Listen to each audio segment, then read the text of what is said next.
We're chatting with Coach Irv Strobian ahead of this preseason contest against the Sioux Empire Crusaders. You told us on the coaches show that you are always evaluating a guy from the moment they step onto the practice field, from the moment they step into your building.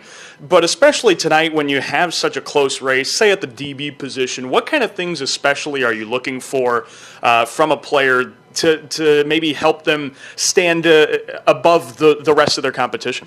Are they fitting into our scheme? Are they doing what Coach Loban is telling them? Are they addressing every down as a professional? It's going to be the little things that get guys signed to the 24-man roster, and going to be the little things that get guys cut tonight. So, you know, they have a tall task ahead of them to impress us tonight.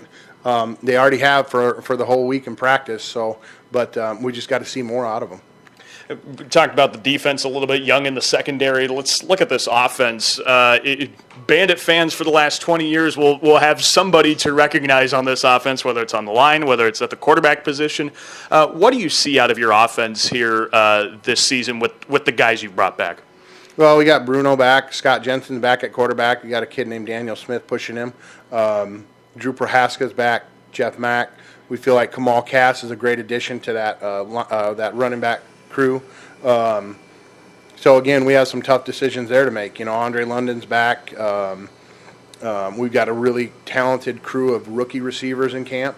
Josh Batiste got hurt the first couple days of practice last year, and you know we were super impressed with him, but we only saw him for a couple practices. Tore his ACL. He's back with us this year.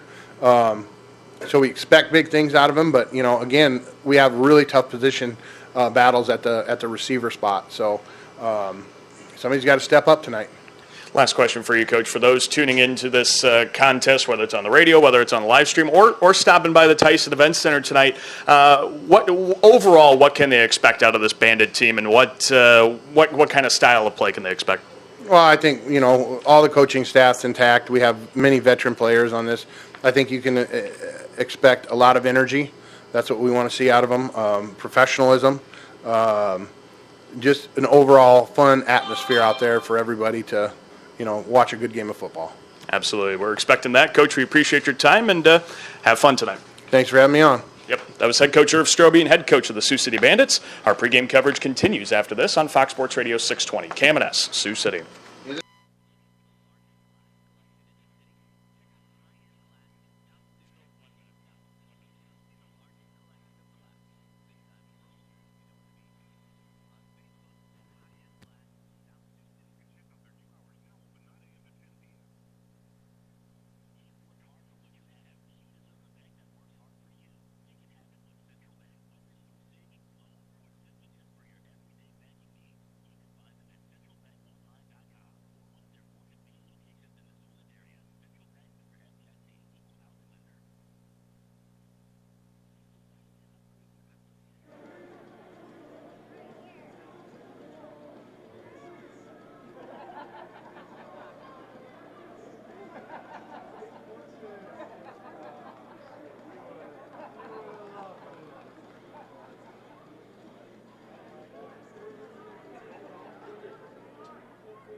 Theater ball carrier this evening is Stella.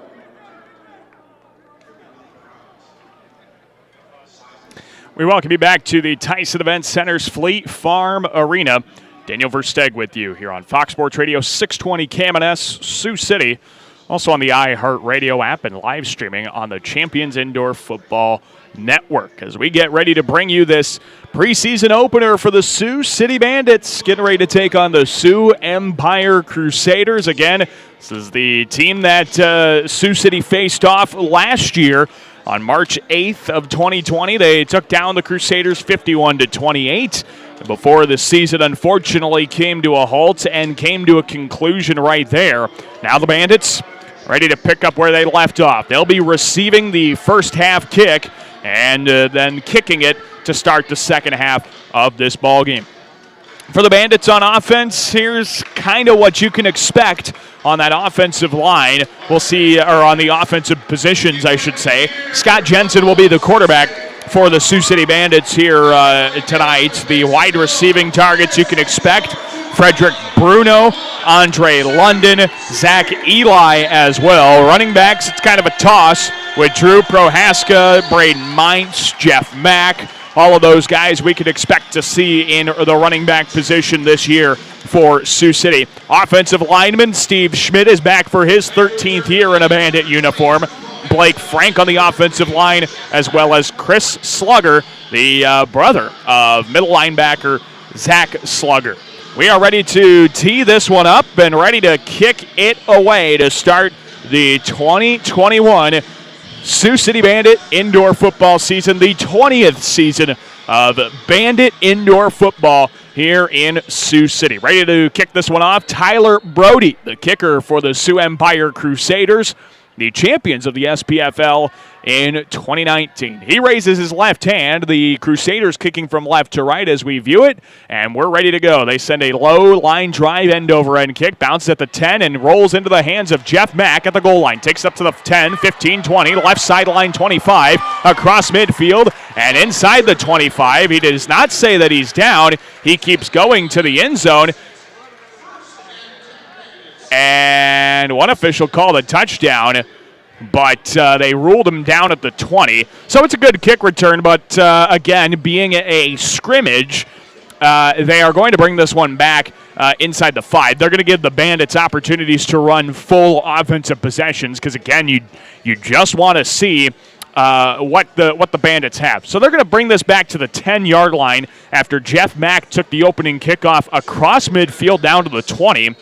He actually did not say that he was down, but anyway, the Bandits will get an offensive possession here, and it is 1st and 10 for Sioux City at their own 10-yard line. Man, it is good to have Bandit football back here in the Tyson Event Center. Scott Jensen lines up in the gun with Jeff Mack to his left, 2 wide receivers to his right, motions Bruno to the right side for trips, takes a head-high snap, drops back to throw, heaves one deep on the first play of the season, and just overthrows the outstretched fingertips of Frederick Bruno. Out of bounds, incomplete, and it is 2nd down and 10. Well, Bruno was wide open back there behind the defenders. He just couldn't quite reach out far enough to retrieve that long pass. And the old gunslinger in his 7th season as the quarterback of the Bandits is showing he's still got some oomph in that arm of his. Scott Jensen, the all-time leading passer in Sioux City Bandit history. He broke all of Jared DeGeorge's records as the quarterback of the Bandits. Now he lines up under center, single back in the backfield, 2 receivers to his right, 1 to his left. They motion Bruno to the right side, hand off to Mack, dances across the middle of the field, and gets brought down across the 15-yard line to the 16.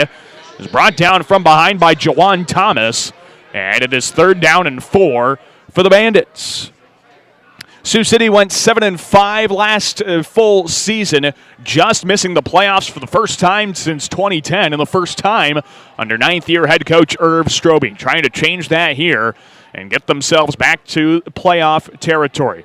3rd down and 4 for the Bandits at their own 16-yard line. Jensen lines up in the gun. 2 receivers to his left, 1 to his right. They send 2 in motion. Jensen drops back. Short pass complete to the left side to Sammy Epps. And he's across the 20-yard line, across midfield to the 25. To the Sioux Empire 24, and it's 1st down and 10 for the Bandits. Sammy Epps, the rookie wide receiver out of Ole Miss. He was on the roster before the season got shut down last year, and now it's good to see him back in a Bandit uniform. There are a couple of those holdovers that were planning on playing in 2012, but are now playing in 2021. Jensen under center, single back in the backfield, fakes the end around, drops back to throw, pump fakes, rolls out right, fires toward the end zone, a leaping attempt in and out of the hands of Sammy Epps. Good coverage down there by Daniel Leecraft. Got in the way of Epps, but that did hit Sammy on the hands, and he couldn't haul it in. It is 2nd down and 10 for the Bandits at the Sioux Empire 24-yard line. So Scott Jensen showing he's not afraid to sling the ball down the field. With 12:02 left in the first quarter, we're scoreless in this preseason opener, Sioux City and Sioux Empire. The Bandits have their home regular season opener in 2 Saturdays from now against the Wichita Force.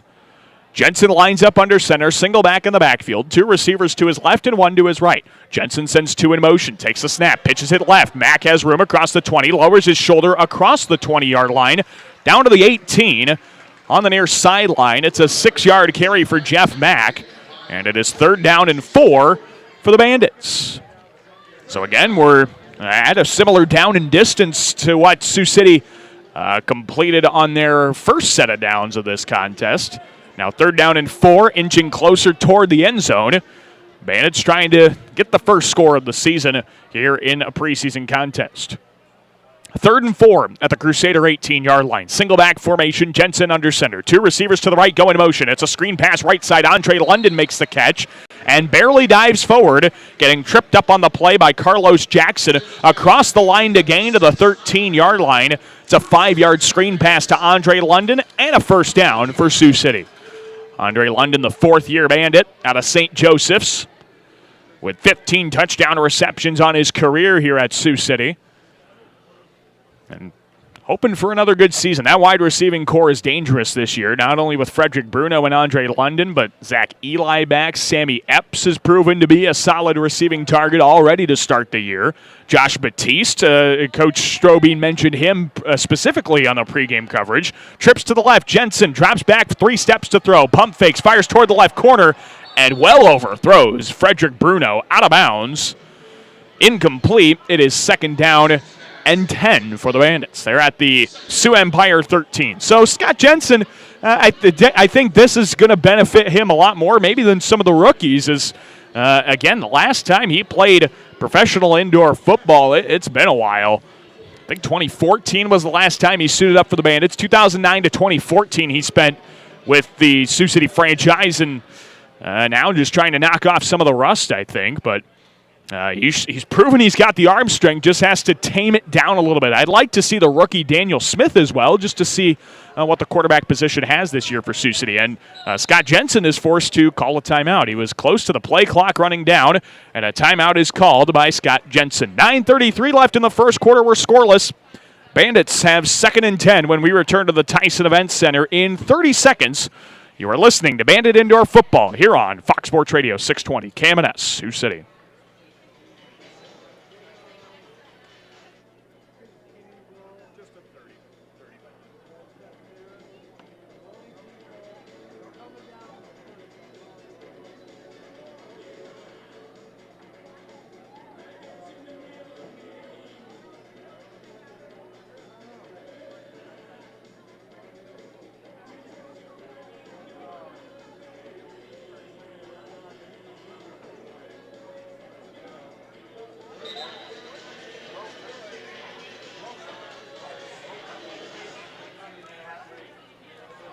Welcome back to the Tyson Event Center's Fleet Farm Arena. Daniel Versteg with you. 9:33 left in the first quarter. Sioux City out of their first timeout has 2nd and 10 at the Crusader 13. Play action fake. Jensen bootlegs to the right side and throws it into the seats away. He was looking for Frederick Bruno on a short little out route across the 10.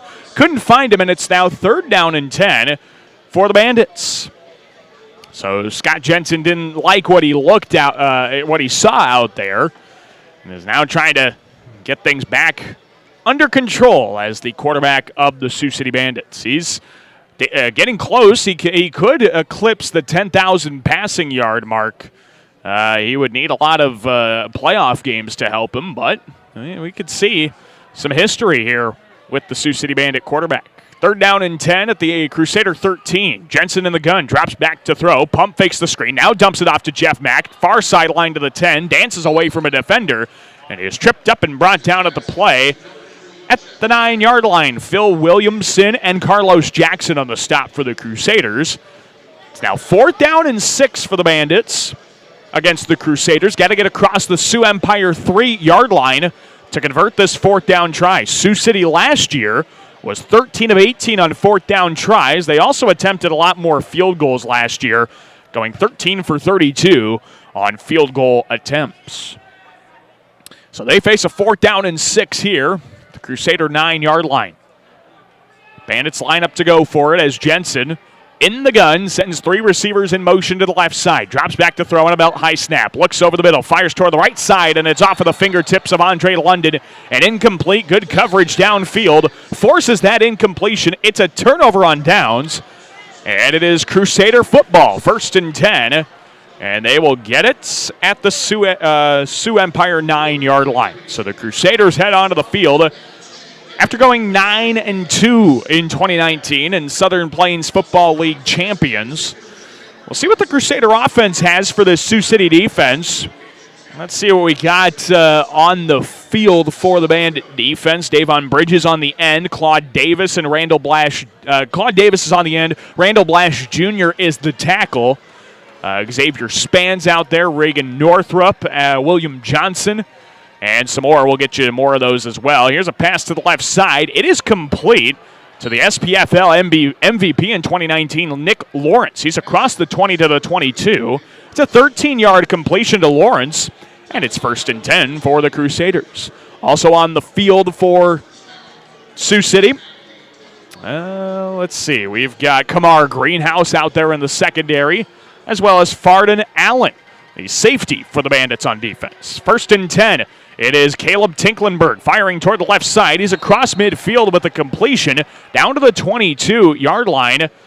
It's a completion to Ricky Gutierrez. It's a gain of 6, and it is 2nd down and 4 at the Bandit 22-yard line. 7:11 to play in the first quarter. We're scoreless here in this ball game between Sioux City and Sioux Empire. The preseason contest non-league opponent in the CIF. 2nd down and 4. At the Bandit 22, Tinklenberg hands it off, and we've got a flag that blows the play dead, but Lawrence was shut down right away at the line of scrimmage. We might have a false start of some kind. And it is, it's actually illegal defense on the Bandits. It'll be a 5-yard penalty and an automatic first down, or not automatic, but the result of the yardage ends up being a first down. So illegal defense. This is the game to get those penalties again. This is the game to iron out the kinks, iron things out as a team. It's 1st down and 10 for the Sioux Empire Crusaders at the Bandit 17-yard line. The Crusaders trying to put up the first points of the ball game. It's Tinklenberg in the gun, sends 2 receivers in motion on the right side. Takes a chest-high snap, drops back to throw, fires behind the receiver to the left side. Oh, my goodness, and Nick Lawrence gets lit up on the play by Regan Northrup. As the pass was behind Lawrence, he turned around to try and get the pass and then turned back to his front side, and Regan Northrup lit him up on the far sideline. What a hit by the rookie out of Iowa State. Well, that's a solid player out there at the linebacking position for Sioux City. 2nd down and 10. Tinklenberg drops back to throw, feels pressure, keeps it himself, left side of the 15. And he is stopped at the 15-yard line. Again, the quarterback's not being hit today, so it looks like William Johnson was going to bring him down. It's a 3-yard carry for Caleb Tinklenberg, and it's 3rd down and 7 at the Bandit 14-yard line.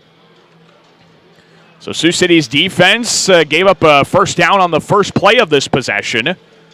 Now trying to clean things up a little bit with under 6 minutes to play in the first quarter, 5:53 left in the quarter. We're scoreless. Sioux City and Sioux Empire in a preseason non-league contest. Caleb Tinklenberg sends 2 receivers in motion. Takes a bell high snap, drops back to throw, feels the blitz, keeps it himself to the left side, and he is brought down on the play, figuratively, by William Johnson at the 13-yard line. A gain of 1, and that'll make it 4th down, and let's call it 5 here. I think it's 5. Maybe 6. Let's go with 6. 4th down and 6 for the Bandits. Or for the Crusaders, excuse me, at the Bandit 13-yard line. And Sioux Empire will line up to go for it here with 5 minutes left in the first quarter. Tinklenberg lines up in the gun. 2 receivers on either side of him. 1 on either side goes in motion. Tinklenberg, chest high snap, drops back 3 to throw, steps up in the pocket, fires toward the end zone, leaping attempt at it, but a stop made by William Johnson. He deflects that pass over the head of Brett Delaney. Incomplete, turnover on downs, and it is 1st and 10 for the Bandits. So the Bandits have a 1st and 10, and they will have it when we return to the Tyson Event Center after this media timeout. 4:51 left in the first quarter. Scoreless. Each team turns the ball over on downs on their first possessions of the contest. We'll take a break, come back in 1 minute. 1st and 10 for the Bandits when we return to the Tyson Event Center. After this, you're listening to Bandit Indoor Football here on Fox Sports Radio 620 KMNS, Sioux City.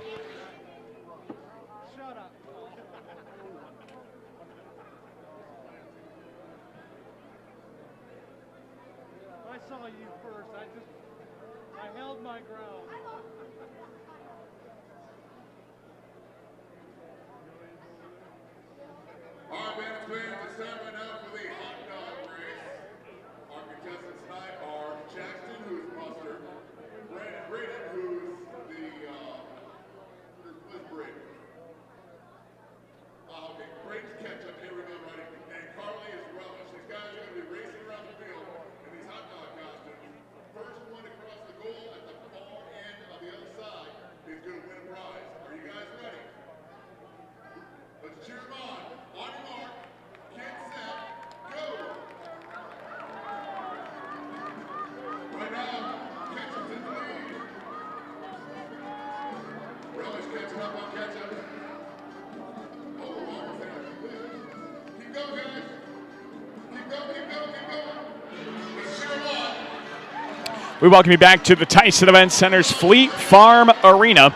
Daniel Versteeg with you here on Fox Sports Radio 620 KMNS Sioux City, on the iHeartRadio app as well, and on 620KMNS.com. Bandit Indoor Football, as the Bandits are tied with the Sioux Empire Crusaders, nothing apiece. 4:51 left in the first quarter, and each team turned the ball over on downs to start this contest, a non-league exhibition contest between the Sioux Empire Crusaders and the Sioux City Bandits. Bandit Indoor Football on KMNS is brought to you by R.E. Scott Company, ACNR, Absolute Screen Art, American Home Healthcare, CW Suter, Central Bank, Complete Exteriors, and Hard Rock Hotel and Casino. Bandits have 1st down and 10.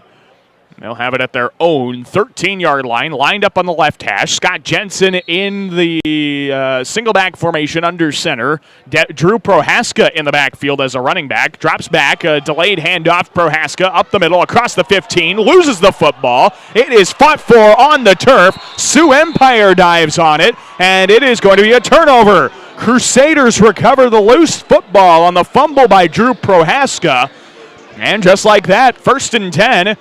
And Marlon Loban throws the challenge flag. We're going to have a challenge on that fumble by Drew Prohaska.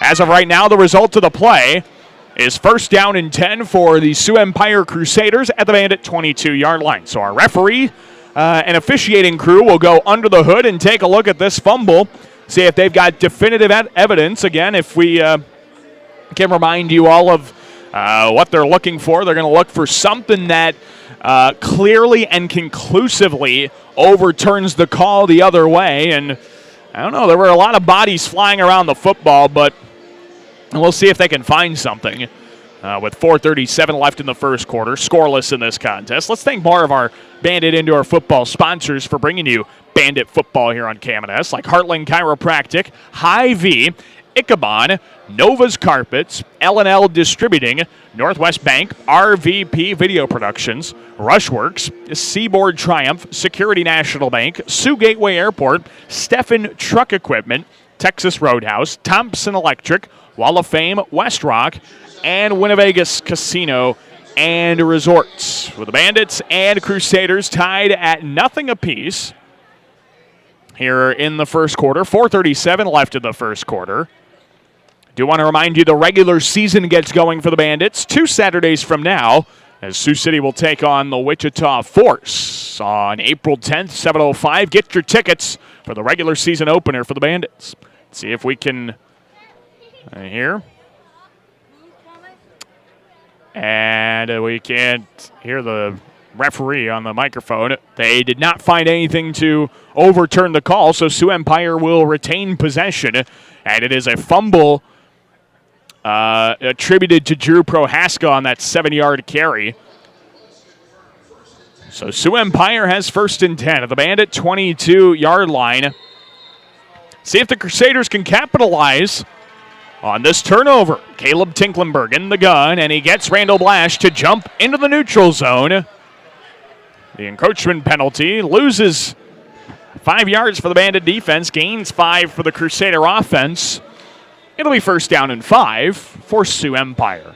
They'll have it now at the Bandit 17-yard line. Again, doesn't look good in this contest, but you'd rather have this happen now than have it happen in the regular season. Again, this is what these exhibition contests are for. Get the kinks out.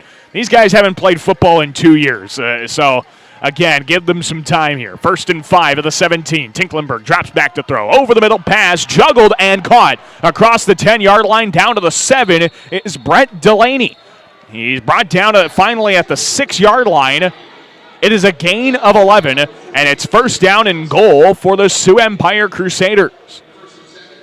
Great concentration there by Delaney. He knew at some point William Johnson was going to come and force the issue, so he finally hauled it in time, and now Sioux Empire has first and goal on the Bandits at the 6-yard line. Tinklenberg, 4 receivers, 2 on either side. Chest-high snap, drops back, rolls out to his left. Pressure coming, fires toward the end zone. It is bobbled and dropped. Incomplete on the play. Nick Lawrence on the far sideline tried to pin it against the boards just across the goal line. He couldn't haul it in, and it remains second and goal. Claude Davis was hot on the trail of Caleb Tinklenberg as well under pressure. He almost got to him in time, and that forced the low throw from Tinklenberg. So second down and goal at the Bandits' 6-yard line. Tinklenberg lines up with 2 receivers to his left, 1 to his right in the gun. Sends both those receivers to the right side in motion. Tinklenberg fakes the screen, looks to his left, runs into a defender, and Davon Bridges is going to get credited with the sack as they blow the play dead at the 10-yard line. It's a 4-yard loss, good pressure. The defensive line for the Bandits again showing why they terrorized CIF offensive linemen last 2019, the last time we got a full season in for the Bandits. So third and goal, 10-yard line for the Sioux Empire Crusaders. Tinklenberg, the only man in the backfield with 4 receivers, 2 on either side. Drops back to throw, looks to his left. Davis rushing him, fires a wounded duck. It's picked up by Braden Mines toward the left sideline. Nobody catches him. Down the numbers to the 5, into the end zone. Touchdown, Sioux City. Braden Mines has a pick 6. And the Bandits are on the scoreboard. It's 6-0 Sioux City. Yeah, Braden Mines had that lane all the way down the left sideline, and 2019's Mr. Bandit has the first score of the season. Although, unfortunately, I don't think they're going to put that on the scoreboard, as Sioux City is going to have an offensive possession out of it. I don't think they're going to let that one count. It's a fun start to the season. That kind of kills the mood a little bit. But it was a fun play to watch. They're not going to put the 6 points on the scoreboard, I don't think. We'll see, though. Yeah, they're not putting it on the scoreboard, so it looks like turnovers are not going to result in touchdowns at all. That's unfortunate with this exhibition game. Oh, that would have been awesome to see Braden Mines put 6 on the board. Instead, Sioux City will get the football at the 10-yard line. Still a fun play, but this game remains scoreless, so it looks like the defenses probably won't have a lot of chances to score. Daniel Smith stands at the quarterback position. The rookie, lefty, rolls out to his left, fires over the right side. The pass is incomplete. Leaping up, trying to haul that in was Jawan Dickey. On the coverage, Daniel Leecraft knocks that one away, and it is second down and 10 at the 10. So Daniel Smith, the rookie quarterback out of Miles College, getting his first indoor football playing experience, as Coach Strobing alluded to on the pregame coverage. He'll give Scott Jensen something to fight for there at the quarterback. We know what Scott Jensen can do as the quarterback, but having that extra competition never hurts anybody, even a 7-year vet like Scott Jensen. Here's second and 10. Smith pitches it to the left side, gives it off to Kamal Cass, who's across the 20-yard line to the 21 after he cut back to the middle of the field. Kamal Cass on an 11-yard carry, and it's first down and 10 for Sioux City. Kamal Cass with IFL experience, a grad out of Eastern New Mexico. Kamal Cass also mentioned specifically by Irv Strobing as a player he'd like to watch at the running back position. Actually tore his ACL, I think he mentioned as well in 2020, and luckily he's back and ready to go. We've got a jump in the neutral zone, and it is on the Crusader defense. So with 59.1 seconds left in the first quarter, Sioux City gets a 5-yard gain up to the Sioux Empire 24-yard line. So across midfield for the Bandits they go. We're scoreless, 59 seconds left in the first quarter, but Sioux City trying to get the first score on the board. Technically, they've already got the first score of the contest on a pick six by Braden Mines, but that is not going to count. Here's 1st and 5. Smith drops back to throw, rolls out to his left, keeps it himself, and gives himself up at the boards across the 20 to the... Well, let's see. Where do they mark him? They're going to rule him back, I think. Yeah, they're going to say he got sacked in the backfield.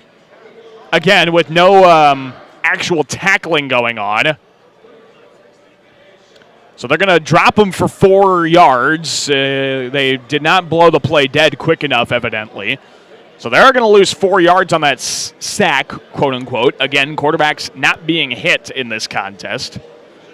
It'll be 2nd down and 9 for the Bandits as they get back to the 22-yard line.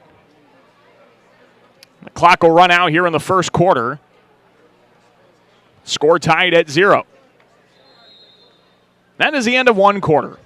We're scoreless. Sioux City and Sioux Empire playing a pretty good non-league exhibition contest. Through one quarter, 0-0. We'll take a break, come back in 1 minute. Second quarter action coming up when we return to the Tyson Event Center's Fleet Farm Arena. You're listening to Bandit Indoor Football here on Fox Sports Radio 620 KMNS Sioux City.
We welcome you back to the Tyson Event Center's Fleet Farm Arena. Daniel Versteg with you here on Fox Sports Radio 620 KMNS Sioux City on the iHeartRadio app and also live streaming on the Champions Indoor Football Network. Through one quarter of action, we're scoreless between Sioux City and the Sioux Empire Crusaders. Each team trying to figure things out offensively. But let's see what we got for some stats so far as the offenses right now have kind of stalled here. Sioux City and Scott Jensen has gone 3 for 18 for 19 passing yards. Daniel Smith 0 for 1. Jeff Mack has 2 carries, 12 yards. Kamal Cass has a carry for 11, and Drew Prohaska a carry for 9, but he ended up fumbling that one. Sammy Epps, Andre London, and Jeff Mack each have a reception for the Bandit offense. For Sioux Empire, Caleb Tinklenberg is 3 for 7, 30 yards, and an interception. He's also carried the ball for two times for 4 yards. Nick Lawrence, Brett Delaney, and Ricky Gutierrez have those receptions for the Sioux Empire Crusaders. On the defensive end, Sioux City is led by William Johnson. He's got 3 tackles. Davon Bridges has a tackle for loss as well to start the contest. Braden Mines had that interception that he did return for a touchdown, but is not going to go on the scoreboard as each team wants to see their offense, I think, a little bit more than a defensive pick six just to give the ball right back. So they're willing to do, I guess, without defensive turnover scores, and instead they will have their offense on the field. So right now it's 2nd down, and let's see, about 7 maybe, as Smith drops back to throw. He heaves it up down the far sideline. Oh, Jeff Mack makes the catch in the back of the end zone. Oh, he ran hard into the boards and somehow hung on to that football. It is a touchdown for Jeff Mack. And the Bandits have the first score of the game, 6-0 Sioux City, here in the second quarter. Yeah, Jeff Mack hit that board hard. We're watching it on the replay. Oh, wow, he caught the ball at the same time he hit the boards. That is a fantastic reception in the far left corner of the end zone over the leaping attempt of the defender as well. And now the point after try here for Braden Mines will come from 25 yards out. Mines to do the kicking. He did a little bit of that when Greg Connery was gone in 2019. And the kick is blocked by Connor Hoy. And JD kicks the ball back into play. We've got a flag. I think they're going to rule it dead. They're going to re-kick this one. I don't believe you're going to be allowed to rush. I know that was the rule in 2020, that they were not rushing those point-after kicks. So we're going to redo this one here. So, yeah, they'll redo the kick. Yeah, they're not going to allow rushes, and I think Connor Hoy did not realize that. So here's the kick for Braden Mines off the Daniel Smith hold. The snap, the hold, point after try is wide right and goes sailing into section 203. 6-0 Sioux City leads with 13:58 left in the first half. We're going to break in, come back in 1 minute with the Empire taking Sioux Empire Crusaders taking over. Back in 1 minute here on Fox Sports Radio 620 KMNS Sioux City.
And we welcome you back to the Tyson Event Center's Fleet Farm Arena. Daniel Versteeg with you as the Bandits have a 6-0 lead over the Sioux Empire Crusaders. Braden Mines sends one high, out of play, out of the back of the end zone for a touchback. One of the things that Irv Strobing expressed to me is that the Bandits are going to try practicing that new Uno rule. The rule is if the Bandits or any team in the CIF off the kickoff kicks it straight through the other side uprights, it's 1 point. The other team still gets the football as they would with any other kickoff. However, the team who kicks it through the uprights off a kickoff just gets 1 point. And so the Bandits will risk that, although I believe the rule, if I understand it as well, if they miss it, the ball comes all the way out to midfield. So that's one of the trade-offs. It's not quite like a regular touchback, I guess. So it'll be 1st and 10 for the Crusaders at midfield. So it's not just a free attempt at a point. I guess that is the caveat to trying to go for that point. As Caleb Tinklenberg lines up by himself, drops back, fires toward the left side under pressure, and that pass is complete. It's Cody Burkhoff on the left sideline. Makes the catch at the 18 for a 7-yard gain, and it is 2nd down and 3 for the Crusaders at the Bandit 18-yard line.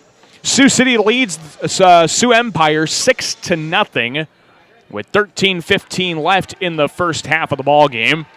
The Crusaders line up at the Bandit 18-yard line with Tinklenberg in the gun. One running back to his left, two receivers to his right. Takes the snap, hands it off, a spin, away. This is Darius Sinclair toward the left side. He gets a yard. It's a hard-earned yard to the 17-yard line, and it's 3rd down and 2 for the Crusaders.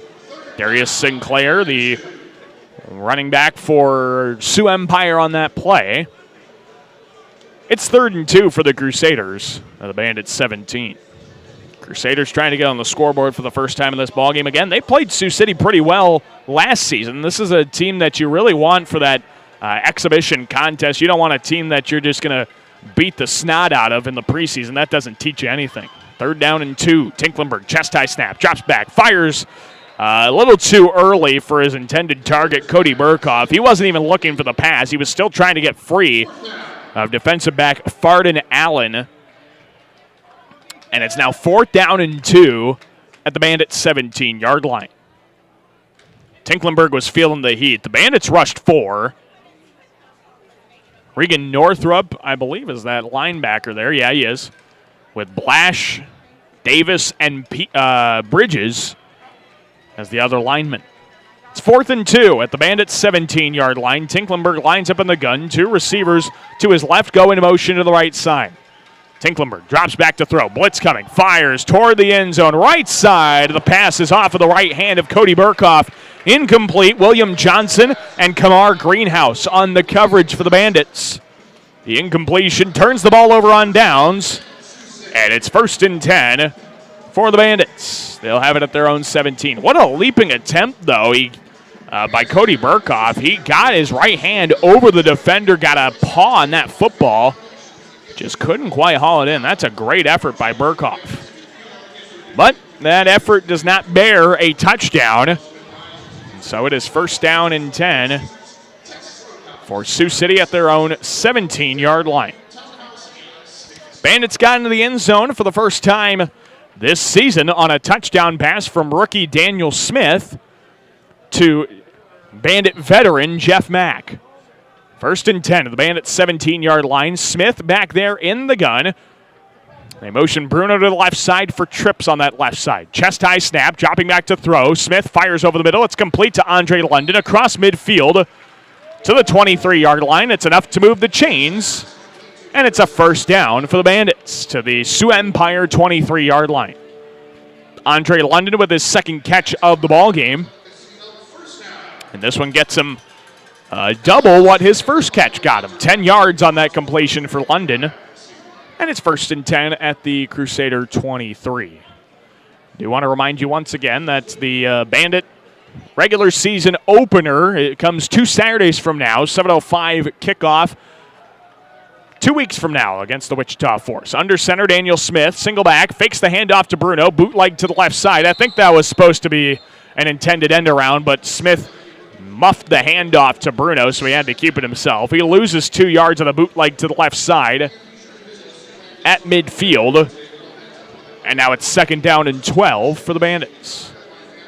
10:30 left in the first half. 6-0 Sioux City leads Sioux Empire in this non-league exhibition contest to start the CIF season. Chris Slugger, the center, ready to snap it to Daniel Smith in the gun. Receivers motion to the right side, set up the formation. Trips line up on the right side. 2 receivers go in motion with only 2 on the play clock. Smith sends him in motion, takes the snap to his right, drops back to throw, steps into the pocket, shovels a pass forward, and it's wide of Jeff Mack, incomplete. On the incomplete shovel pass, it is 3rd down and 12 for the Bandits. So we're seeing some of that either rookie inexperience or veteran inexperience in the case of Scott Jensen. That the Bandits have some work to do at the quarterback position, but hey, again, this is what you play these preseason games for. To knock the rust off, get themselves the reps they need to truly evaluate these quarterbacks and the entire team as well. 3rd down and 12 at midfield.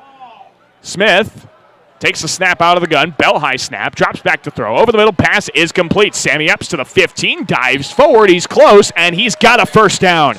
On 3rd and 12, Sammy Epps dives across the 13 and it's 1st and 10 at the Sioux Empire 13-yard line. Number 12 gets 12 yards on the play. Sammy Epps, the rookie out of Ole Miss. And again, 1st and 10 for the Bandits. The Crusader 13-yard line. Under center is Daniel Smith. Single back in the backfield is Jeff Mack. 2 receivers to his right, 1 to his left. Smith takes the under center snap, pitches it to the right side for Jeff Mack toward the sideline, and it gets brought down across the 10 to the 9-yard line. It's a 4-yard gain on the carry by Jeff Mack. And it's 2nd down and 6 as the Bandits are in to the red zone. So with 8:23 left in the first half, it's 6-0 Sioux City. Bandits in the red zone. The Bandits were pretty solid in the red zone last year. They made it to the red zone 88 times in 2019 and scored on 60 of those 88 trips into the red zone. 2nd down and 6 at the Crusader 9-yard line. Smith with 3 receivers to his left. Takes a belt high snap. Drops back to throw. The lefty toward the left sideline. Passes off of the right hand of Sammy Epps out of bounds into the seats. And the incompletion brings up 3rd down and 9. Sammy Epps seems to be the favorite target so far for Bandit quarterbacks.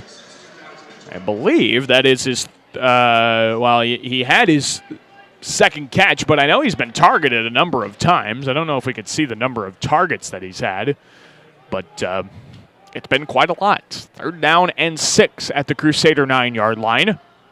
Smith lines up in the gun. 2 to his left, 1 to his right. Bruno and Epps go in motion, dropping back to throw. 3rd and 6, fires toward the left corner, and just a little out of the reach of Frederick Bruno. Incomplete. Bruno was wide open on that far corner, but the pass was a little too high, and the incompletion results in 4th down and 6 for the Bandits. So they're going to try and go for it once again. They're 0 for 1 so far on their tries on 4th down so far. But again, the Bandits were pretty efficient on 4th downs in 2019. 4th down and 6 at the Crusader 9-yard line. Bandits line up with Daniel Smith under center, single back formation, 2 receivers to his left, and Frederick Bruno to his right. They motion Bruno across the line of scrimmage. Double play action, dropping back to throw. Smith feels pressure. He rolls out to his left, fires toward the end zone. It's caught. Andre London makes the catch for a Bandit touchdown. Andre London is into the end zone, and the Bandits take a 2-score lead. It's 12-0 Sioux City. What a great read. Daniel Smith looking like a veteran. Some good pocket presence as he found Andre London. That was a great play all around. Smith doing a good job buying time, getting free. And then Andre London with the great job of getting open in the back corner of the end zone as well, helping out his rookie quarterback. So Braden Mines will come out for the point after. Trevor Sorensen will come out for the point after try. Give him some opportunities as a kicker. 12-0 Sioux City, 5:47 left in the half. Snap, hold, point after, line drive kick is wide left of the goal post and no good.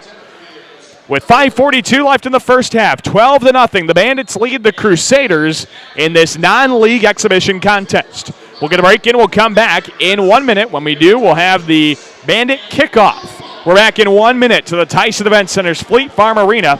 You are listening to Bandit Indoor Football here on Fox Sports Radio 620 KMNS Sioux City.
Welcome back to the Tyson Event Center's Fleet Farm Arena.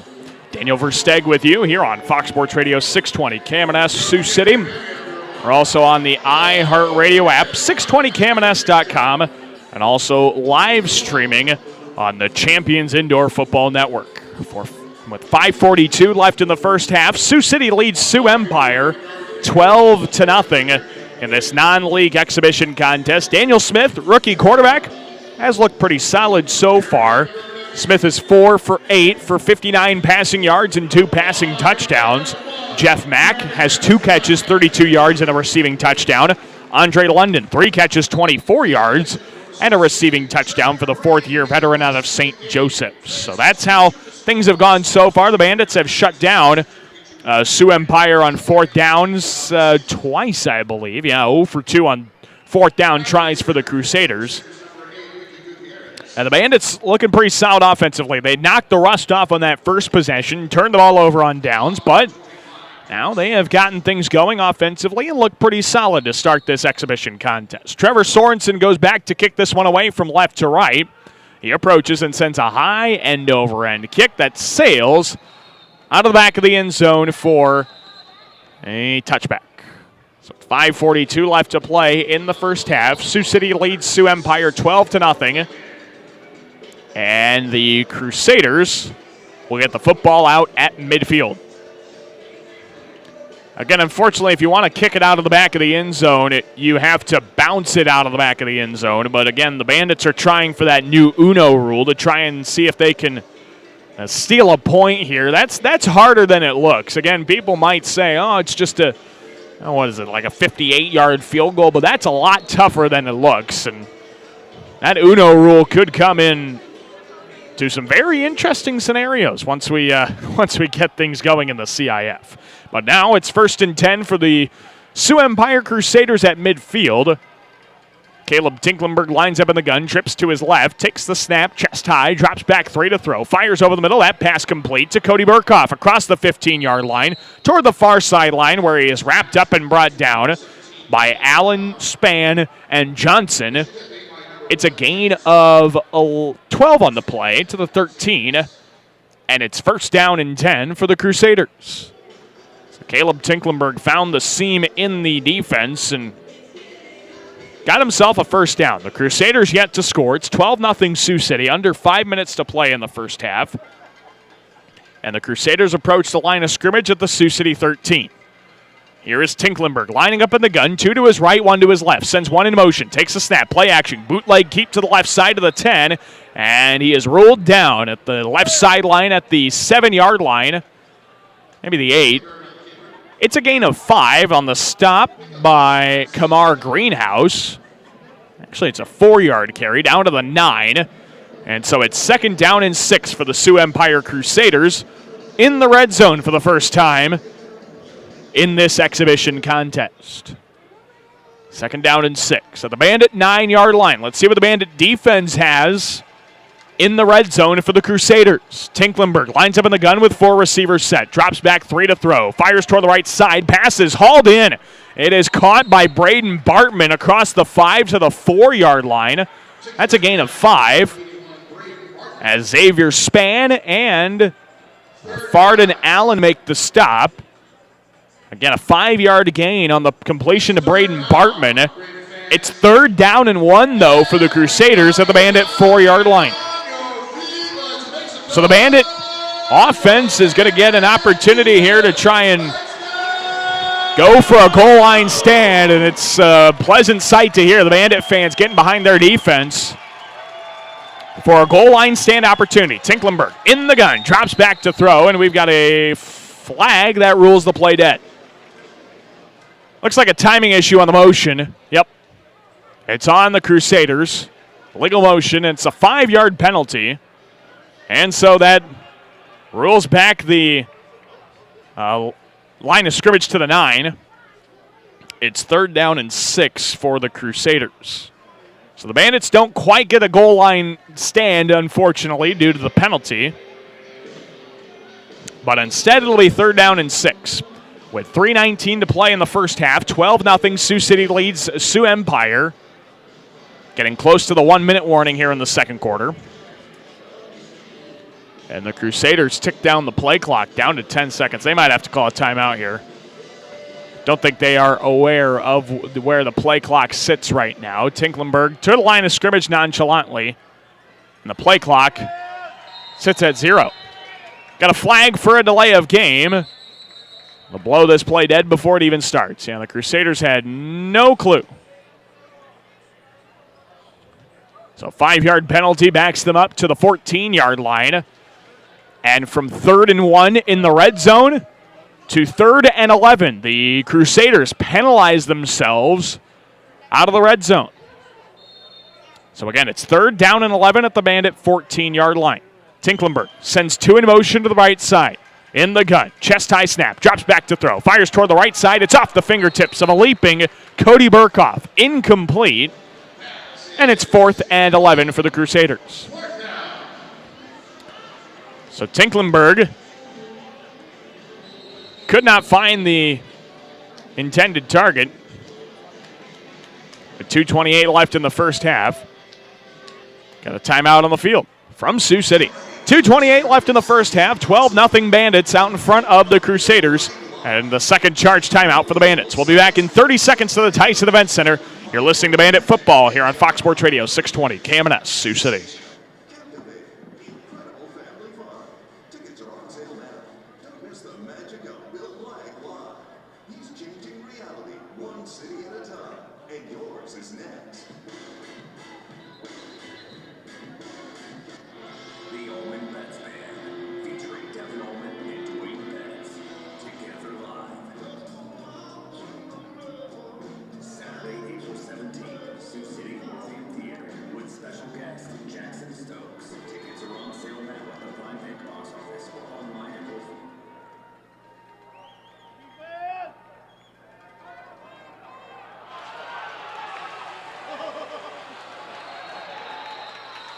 Welcome back to the Tyson Event Center's Fleet Farm Arena.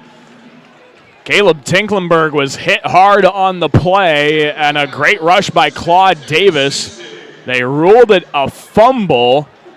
It was picked up on the play then by offensive lineman Tyrell Love, and then he got brought down by Randall Blash. And either way, it ends up in a turnover on downs for the Crusaders, and it ends up being 1st and 10 for the Bandits. And we'll have it at the 20-yard line to start things. Yeah, that was an ugly possession for the Crusaders, especially once they got into the red zone. They penalized themselves out of it. And then that 4th down play by Tinklenberg, that was just a great rush by Claude Davis, getting to the quarterback and forcing that incompletion. So 1st and 10 at the 20-yard line for the Bandits. Scott Jensen back there at the quarterback with Drew Prohaska to his left. Bell high snap. Jensen drops back to throw. Fires over the middle. It is in and out of the hands of Zach Eli over the middle of the field and incomplete. It is 2nd down and 10. Scott Jensen struggling here a little bit offensively. 3 for 9 passing. Again, that one hit Eli on the hands. He had another one that he threw toward the end zone that I think hit Sammy Epps on the hands. So again, just ironing out the wrinkles here as Jensen lines up under center. Single back in the backfield. 2nd down and 10 at the 20. They fake the end around. Double pass fake. Fires down the right sideline, and he overthrows Zach Eli incomplete. Good coverage on the play from the Crusader defensive back Nick Amundsen. And now it's 3rd down and 10. Minute and a half to play here in the second quarter. 12-0 Sioux City leads the Sioux Empire Crusaders. And the Bandits now face a 3rd down and 10. Sioux City's 3 for 5 on 3rd down conversion so far in this ball game. And trying to add another one here, but we are getting close to the 1-minute warning. We might have this last play before that 1-minute warning. 3rd down and 10 at the 20-yard line. Jensen motions, trips to his right. Chest high snap, drops back, fires over the middle. It is overthrown of the intended target, Zach Eli, and incomplete as we hit the 1-minute warning. It'll be 4th down and 10 for the Bandits at the 20-yard line coming out of the 1-minute warning. It's 12-0. Sioux City leads the Sioux Empire Crusaders.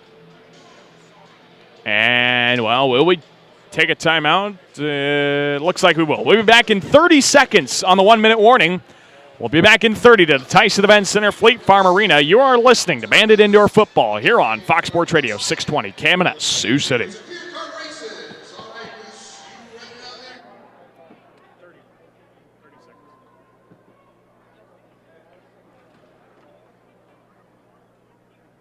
and gentlemen, attention, the first 20 kids from section 102 right now, first 20 kids from section 102 are going to get to do the big ring. So if you want, just come on down to the end zone here, and we'll get you set up. In the meantime, we have our 2 contestants tonight that are going to be competing in the Hy-Vee Grocery Store's Grocery Cart Races. Our 2 contestants tonight are Troy and Big Dan. I got you. Welcome back to the Tyson Event Center's Fleet Farm Arena. Daniel Versteg with you here on Fox Sports Radio 620 KMNS Sioux City. We're also live audio streaming on the iHeartRadio app, and you can also watch this game on the Champions Indoor Football Network. We're at the 1-minute warning of the second quarter, and Sioux City faces a 4th down and 10, leading the Sioux Empire Crusaders 12-0 in this non-league exhibition contest to start the CIF season. Also in action in the CIF, the Wyoming Mustangs have their first contest at home in Gillette, taking on the Dallas Prime, and the Salina Liberty are taking on Arlington in their opening contest. We'll try and get you scores of those contests once we get to our halftime coverage, see if we can get you updated on how those games are faring out. Salina, the CIF runner-up in 2019, the Wyoming Mustangs, the new team in Champions Indoor Football. And the Bandits will have a date with the Mustangs on May 29th in Gillette. Time yet to be determined for that contest, but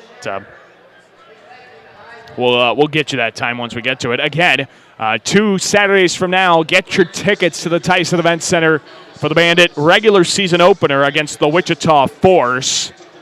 Wichita won 2 games in 2019, but looking like they are improving. Again, you're going to want to come out to the Tyson Event Center's Fleet Farm Arena for Bandit football here on the 2021 regular season. Taking on Wichita 2 Saturdays from now. It's 4th and 10 at the 20-yard line for the Bandits. Jensen lines up in the gun, trips receivers to his right, 2 go into motion. Chest high snap, 3-step drop. Jensen lost the football on his backswing, and it's into the hands of a defensive lineman in Connor Hoy, who takes it into the end zone for a Crusader touchdown. It was a fumble. Scott Jensen had it slip out of his hands as he was bringing it back behind his ear. Yeah, it just came out of his hands. Scott Jensen fumbles the football. The Crusaders took it into the end zone. It's not going to count on the scoreboard. So the Crusaders, let's see, they're going to have, where are they going to spot the ball here, though? Or will they count this one? Let's see. 51.5 seconds left. They haven't spotted the ball where they're going to put it. I don't know if this will count as a score or not. Let's see. They're going to have it first down and no, they are going to count this one. They're going to come out with a point after try to try and score this one. So it should be 12-6.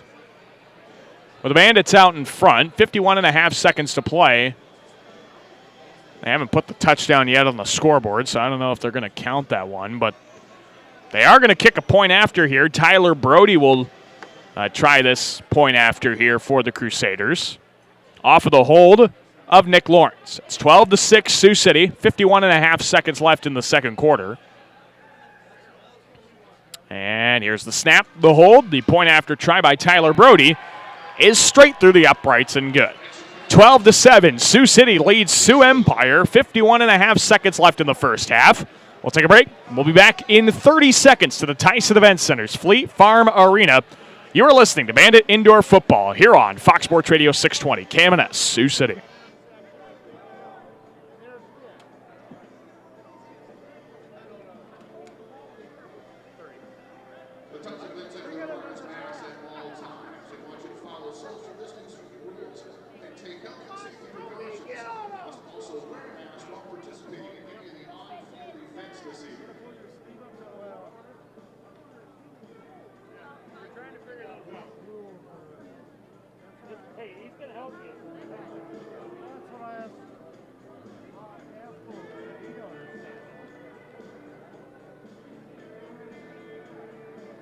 Welcome back to the Tyson Event Center's Fleet Farm Arena. Daniel Versteg with you here on Fox Sports Radio 620 KMNS on the iHeartRadio app and 620KMNS.com. Again, that's KMNS Sioux City with 51 and a half seconds left in the first half. Sioux City leads Sioux Empire 12-7 in this non-league exhibition contest. The Crusaders to kick this one away. The Bandits will have a good simulation of about a 1-minute drill after we've had the 1-minute warning.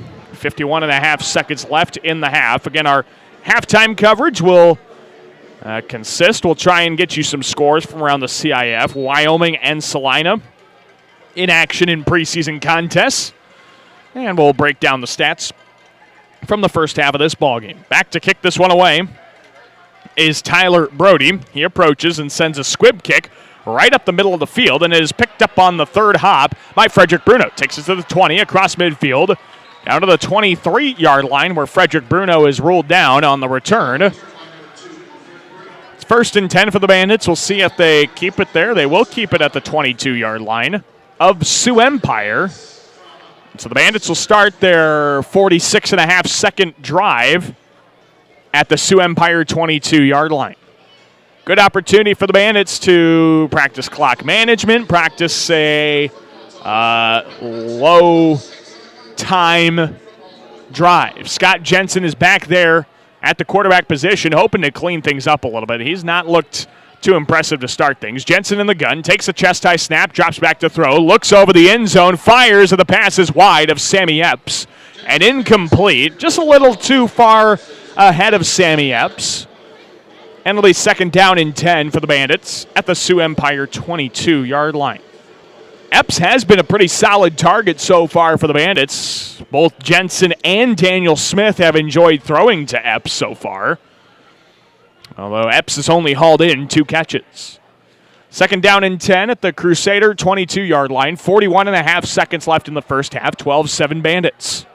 Here's Jensen in the gun. He motions, trips receivers to the right. High snap. Jensen corrals it with one hand. Drops back. Rolls out to his right to throw. Pump fakes. Fires to the left side. Pass is complete to a wide open Kamal Cass. To the 5. Dives into the end zone. And it's a Bandit touchdown. Or wait a minute.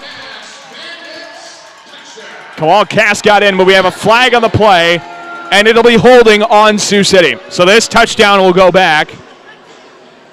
We'll bring it back.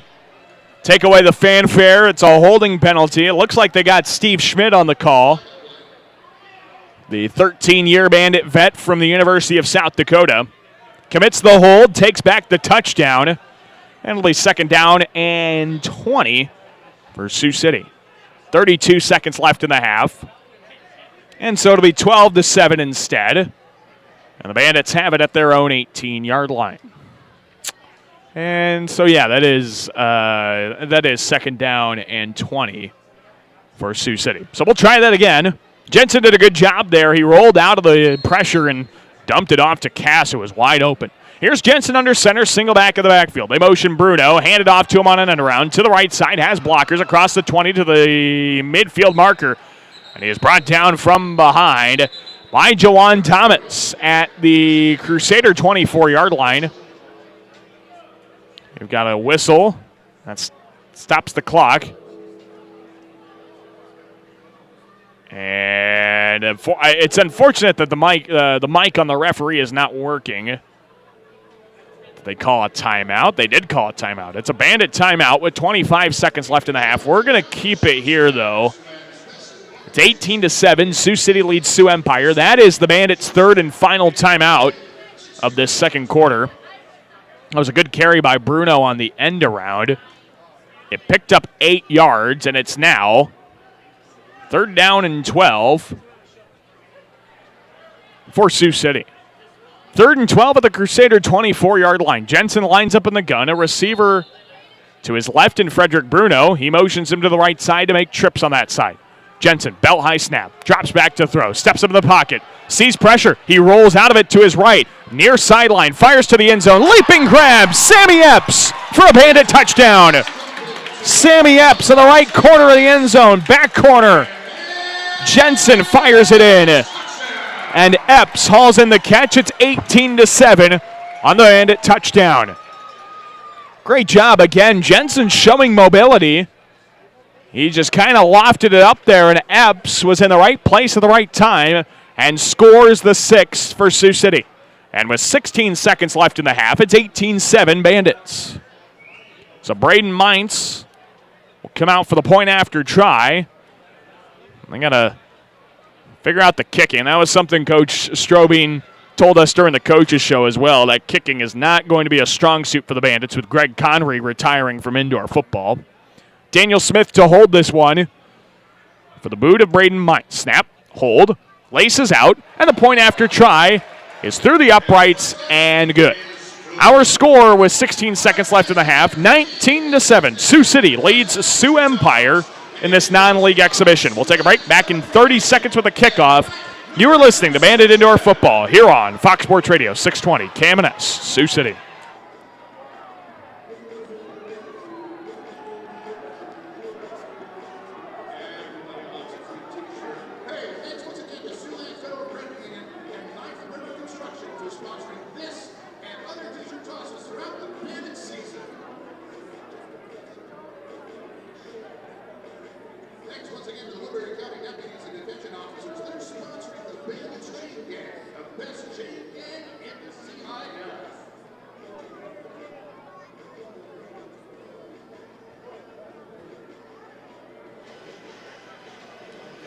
Welcome back to the Tyson Event Center's Fleet Farm Arena. Daniel Versteg with you here on Fox Sports Radio 620 KMNS. Sioux City, also on the iHeartRadio app, 620KMNS.com. You can also watch this game live on the Champions Indoor Football Network. With 16 seconds left in the half, Sioux City leads Sioux Empire 19-7 in this non-league exhibition contest. The Crusaders will not have a whole lot of time to try and get into the end zone, although the Crusaders do have 3 timeouts left. Braden Mintz to kick this one away. We'll see if he tries for the Uno. He instead squibs it up the middle of the field, takes a high bounce, and it is hauled in at the goal line by Ricky Gutierrez. Takes up the middle of the field, 10-15, and he is driven to the turf on the play by Marshall Williams. Williams with the stop of the 18, and it is 1st and 10 for the Crusaders at their own 18 with 12 seconds left in the first half. Bandits holding on to a 2-score lead as we get closer to halftime here at the Tyson Event Center. It's 19-7. Sioux City leads Sioux Empire. Bandits defeated the Crusaders 51-28 last season before the regular season even got started. And before it even got started, it was over. Now getting an opportunity here in the 20th season of Bandit Indoor Football in Sioux City. 1st down and 10 of the 18-yard line. Flag on the play. We've got a delay of game on the Crusaders, as that play clock was running down. Tinklenberg's got to keep an eye on that. That's the 2nd delay of game penalty on the Crusaders so far. We'll back them up 5 yards, and it's 1st down and 15 at the Crusader 13-yard line. So we'll wait to start this possession now. After the delay of game, Tinklenberg lines up by himself in the gun, takes a knee-high snap, drops back 3 to throw, gets hit as he throws. Over the right side, and the pass is caught. It's Gutierrez toward the 10, 5, near sideline, driven into the boards at the 2-yard line with 2 seconds left to play in the half, and a timeout is called on the play by the Crusaders. What a good job. Caleb Tinklenberg took the hit, lobbed it up. Gutierrez was wide open. There's some holes in that Bandit secondary that Sioux City will work on. That takes the ball all the way down. Where they got it? At the 2-yard line, looks like. Ricky Gutierrez on the reception there for the Crusaders. They mark it down at the 1, actually. And so it'll be 1st and goal for the Crusaders at the 1-yard line. They're going to have one try at getting into the end zone before halftime.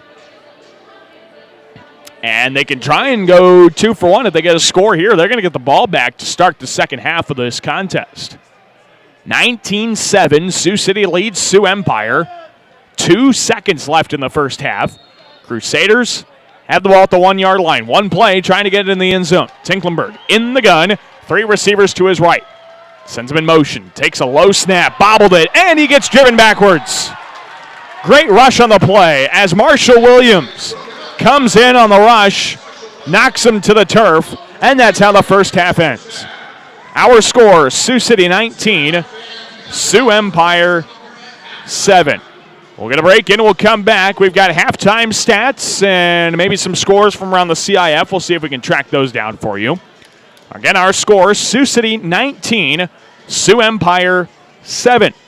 We'll get a break in, come back in 5 minutes, and recap the first half of action from the Tyson Event Center's Fleet Farm Arena. Back in 5, you're listening to Bandit Indoor Football here on Fox Sports Radio 620 KMNS, Sioux City.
Bandits, it's time for halftime.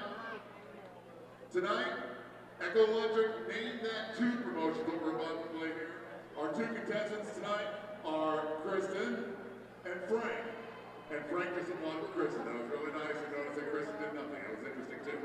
They're going to have to name 2 songs of the 3 that are about to be played. Or, unless one gets 2, then we'll just go from there. Whoever wins tonight's going to have their name placed in the drawing to win the Milwaukee tool set from Echo Electric. The first contestant to ring the bell will have a chance to guess the song. You guys ready? We're going to play our very first song. Are we ready? 1, 2, 3.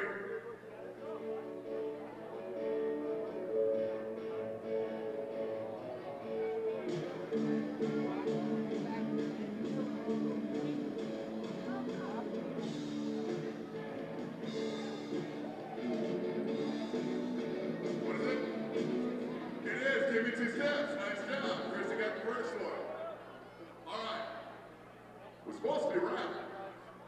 That didn't sound like rap to me. All right, here we go. Next song, I have no idea what it's going to be. 3, 2, 1. 1. We're getting another song queued up. Hang tight, please.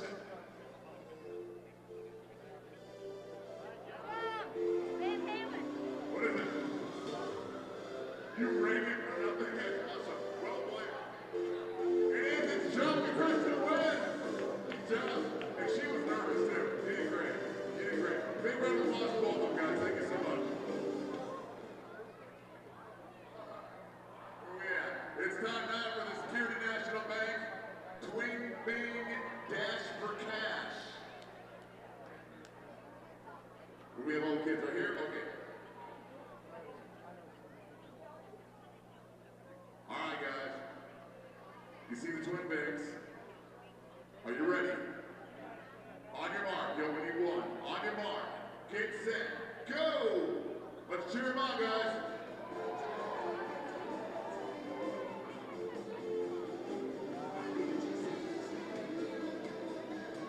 All right, nice job. Here's our next set right here.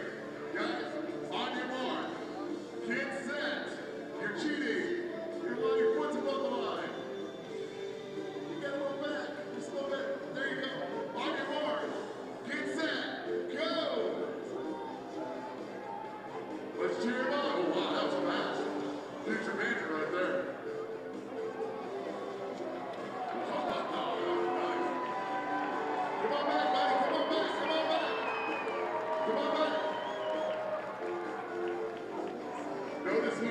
doing a beer break in the middle of the game. That was interesting too.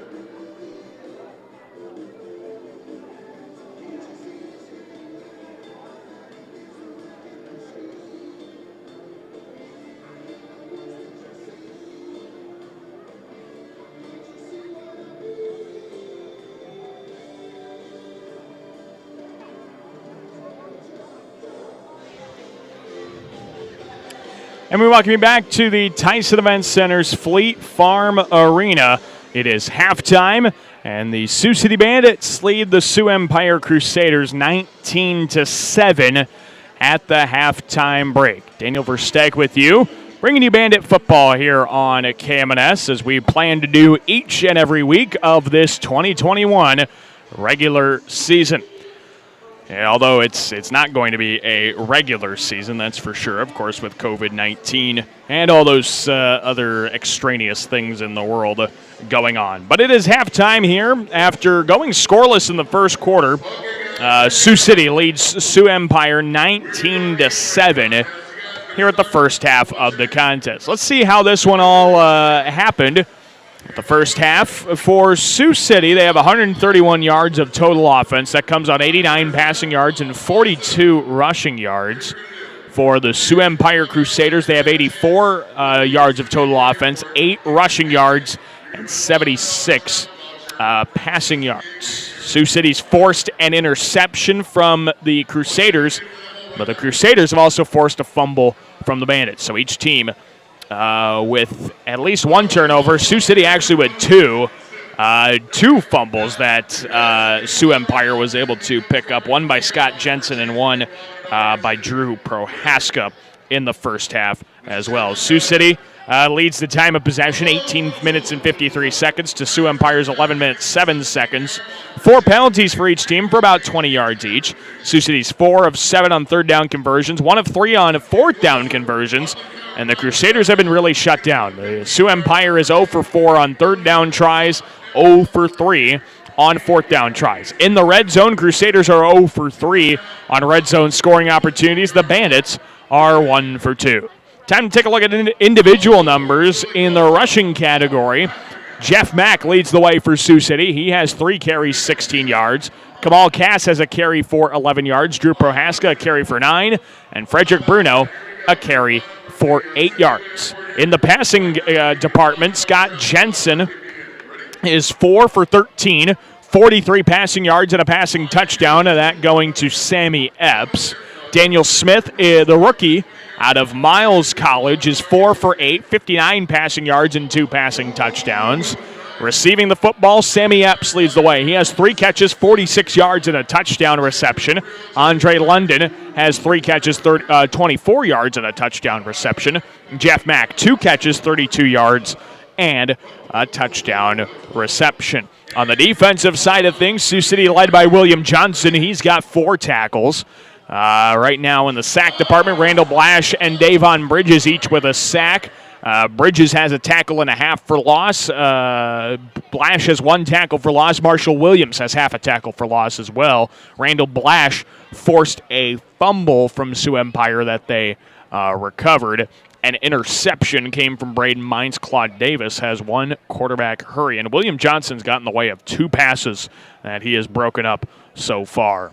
The scoring plays have happened like this. With 14:45 in the second quarter, Jeff Mack hauled in a 28-yard touchdown pass from Daniel Smith. Point after try was no good on a 4-play, 40-yard drive that took off 2 minutes and 43 seconds of the clock. The second score for the Bandits came 6:23 left in the second quarter. It was a 9-yard touchdown pass from Daniel Smith to Andre London. The point after try no good on an 8-play, 33-yard drive that took 5 minutes and 14 seconds. That made it 12-0 Sioux City.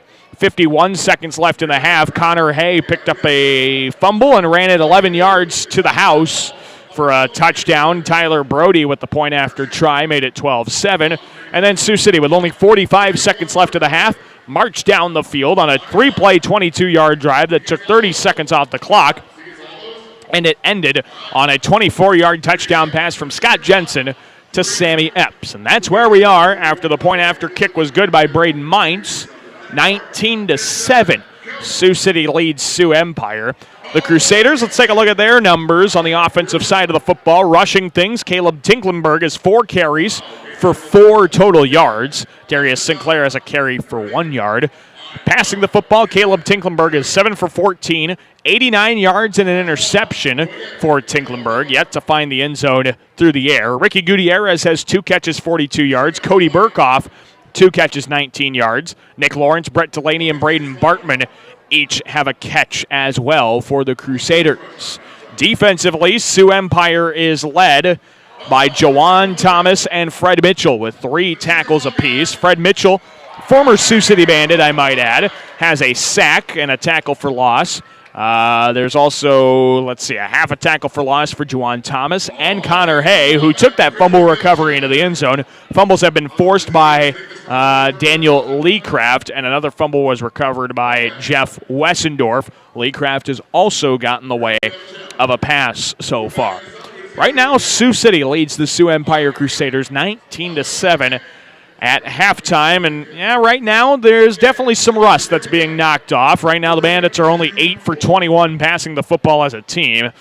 Scott Jensen's completion percentage is not looking too hot right now at 30%. Daniel Smith, the rookie, he started off a little shaky, but he's gotten things going in the second part of his ball game, but now 50% throwing the football for 59 yards and 2 passing touchdowns. Those things need to get cleaned up. The defensive secondary needs to get cleaned up as well. There's been a lot of wide-open Crusader receivers that have had it way too easy trying to get into the end zone. And they're doing a pretty good job getting down to the red zone, I should say, but have yet to find the end zone on the offense. But the Bandit defense are trying to make things easy for them, leaving a lot of holes open. And that's one of the things that you want to see Sioux City improve on. I know they have a lot of rookies. The only player that is suiting up that has experience tonight is Xavier Spann. Henry Livingston is not playing here in the preseason tonight. The rest of the DBs for Sioux City are rookies. So that shows you what the Bandits are working with here tonight. But again, good game experience to try and get Sioux City the reps they need in the secondary. 19-7, Sioux City leads the Sioux Empire Crusaders at halftime. And we'll get a break in and come back and check the CIF scoreboard. Another preseason game going on around the CIF. Salina taking on Arlington, and Wyoming is taking on Dallas in non-league exhibition contests. We'll take a break back in 3 minutes as we take a look around the CIF with a CIF scoreboard update. Right now, 19-7, Sioux City. We're back in 3 minutes to the Tyson Event Center. You're listening to Bandit Indoor Football here on Fox Sports Radio 620 KMNS, Sioux City.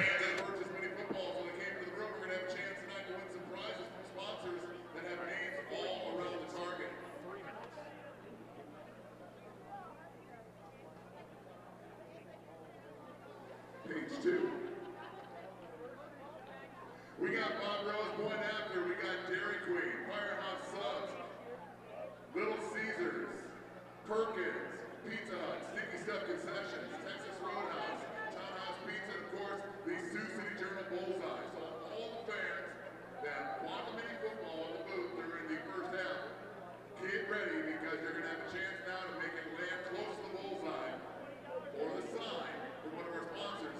The closest ball to the targets will win a $50 gift certificate for Bandits here at the merchandise stand.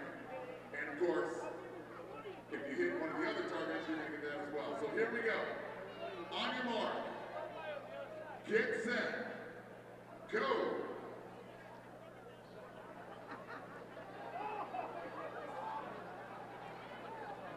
Let it rain.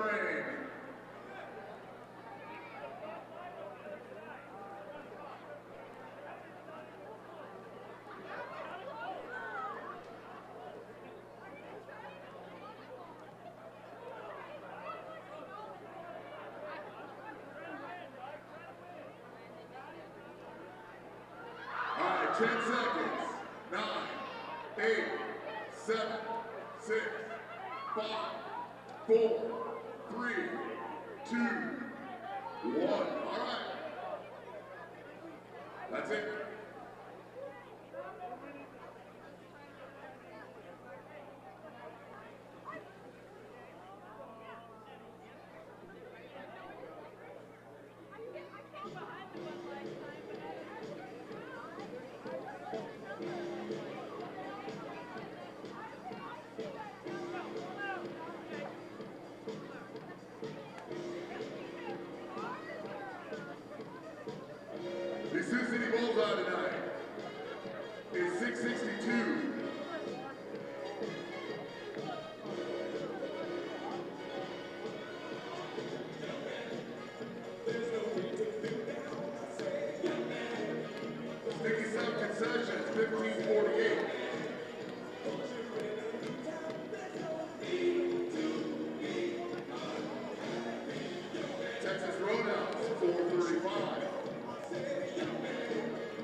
Welcome you back to the Tyson Event Center's Fleet Farm Arena. Daniel Versteeg with you here on Fox Sports Radio 620 KMNS, also on the iHeartRadio app, 620KMNS.com, and also video live streaming on the Champions Indoor Football Network. It is halftime. Sioux City leads Sioux Empire 19-7. Let's look at this contest. Right now, 3 passing touchdowns for Sioux City has been the difference. 2 from rookie quarterback Daniel Smith, and 1 from veteran quarterback and Sioux City's all-time leading passer in Scott Jensen. Let's look at how this game's shaping up. Let's take a look around the CIF. It is just after halftime in Salina, Kansas. And the Liberty are looking pretty solid as per usual. Last update, with 11 minutes left in the third quarter, Salina leading Arlington 35-3.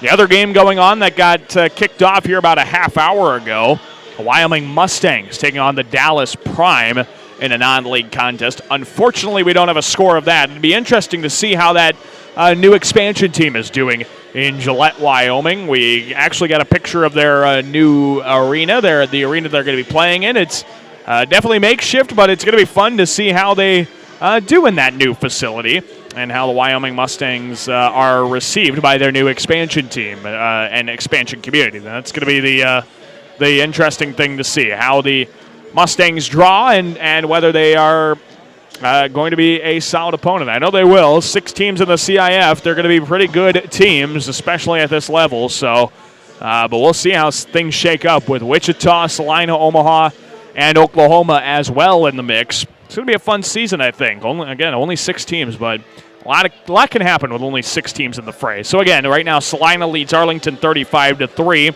Halftime here, Sioux City leads Sioux Empire 19-7 at halftime. Let's get one more break in. We'll come back and get ready to start the second half of action after this 2-minute break. You're listening to Bandit Indoor Football here on Fox Sports Radio 620 KMNS, Sioux City.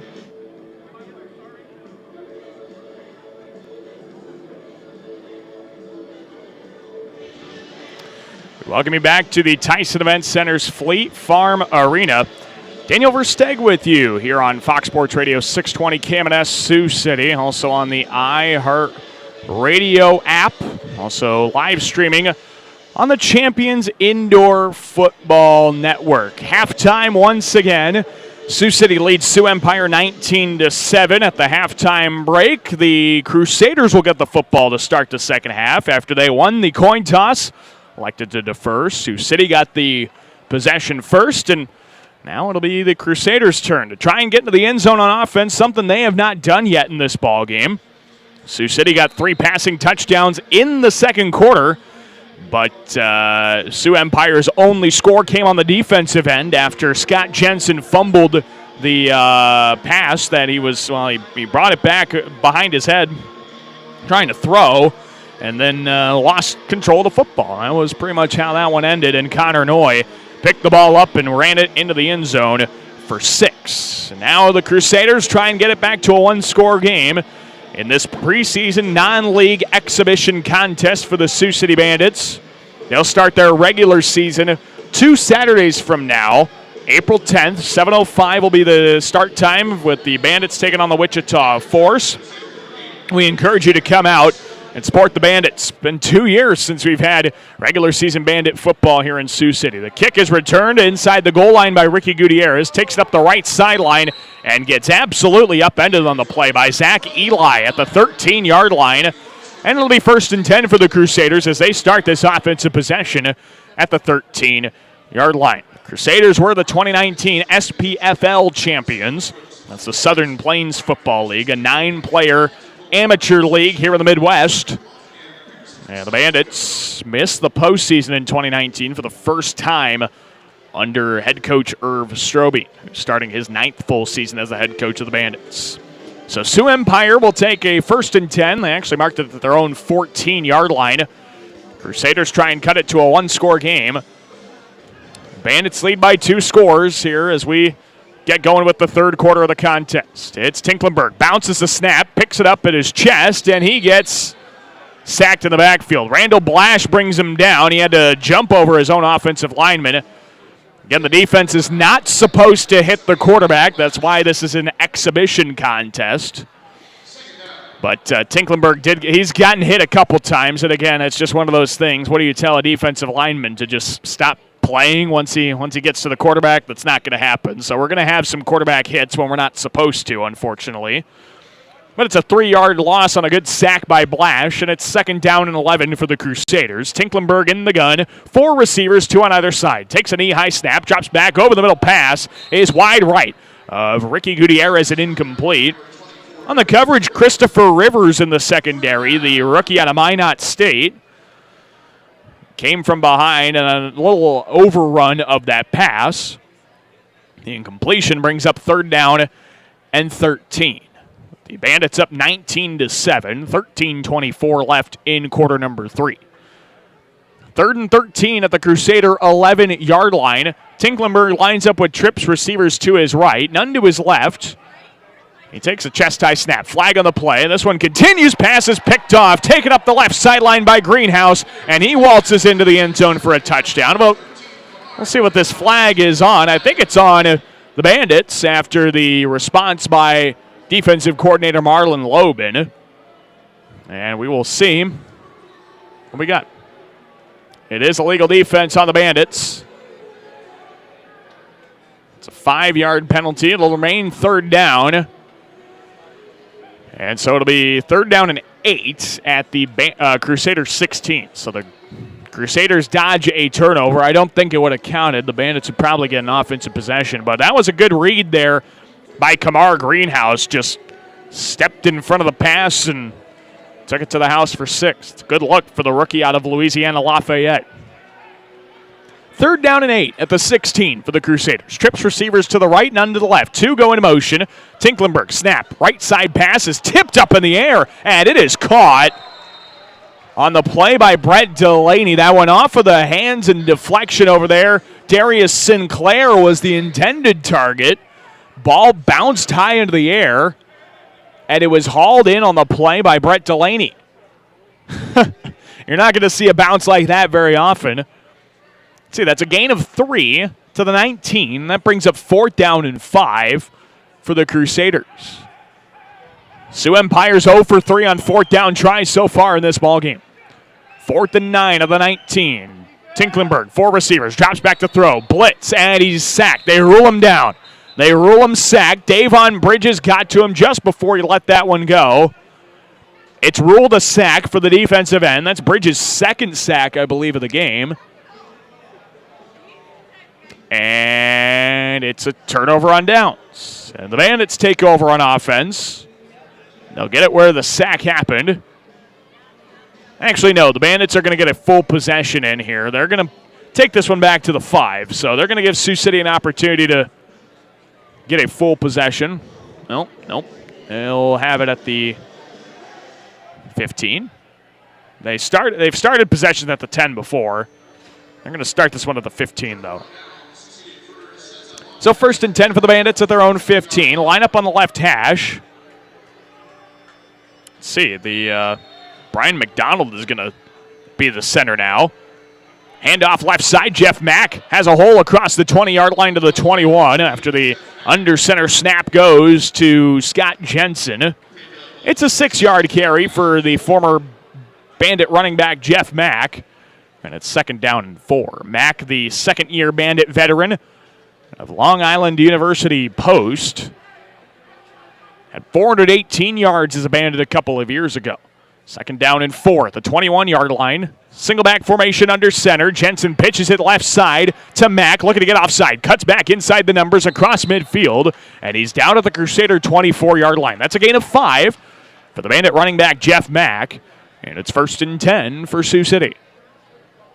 Good pitch there. The danger that Frederick Bruno poses as a wide receiver on end-around targets is so big. I mean, the Bandits have used that play perfectly a number of times, especially on fakes. Jensen under center, single back in the backfield. They motion Bruno again. Double play action fake. Drops back to throw, steps up, fires toward the end zone. Pass is caught. Sammy Epps, outstretched arms, and a touchdown for the Bandits. But we've got a multiple flags down on the play. One back of the line of scrimmage and one downfield. So we'll hold off the excitement for now. This one's probably coming back for holding, and it is. No, holding on the defense. And the penalties decline, so it is a touchdown. Sammy Epps hauls in his second touchdown reception of the game. Scott Jensen has his second touchdown pass. A beautiful ball from Jensen. And it's now 25-7, Sioux City out in front with 11 minutes left in quarter number 3. So the Bandits will line up for the point after try, and they're going to try this one from the regular 2-yard line. This was something Coach Strobing also wanted to try. They moved this one back for the first 3-point afters and went 1 for 3. Trevor Sorensen out to kick this one for off the hold of Daniel Smith. Snap the hold. The kick is up, and the kick is through the uprights and good. Our score with 10:46 and counting for some reason left in the third quarter. Sioux City 26, Sioux Empire 7. We'll take a break. We'll be back in 30 seconds to the Tyson Event Center's Fleet Farm Arena. You are listening to Bandit Indoor Football here on Fox Sports Radio 620 KMNS, Sioux City.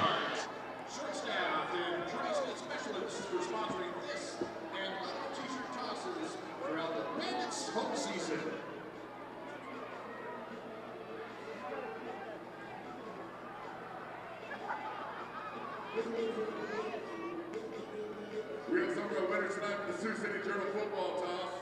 Ball 604, Brent Stoverman. Carol Jensen wins for Firehouse Subs. Brian Reeves wins for Little Caesars.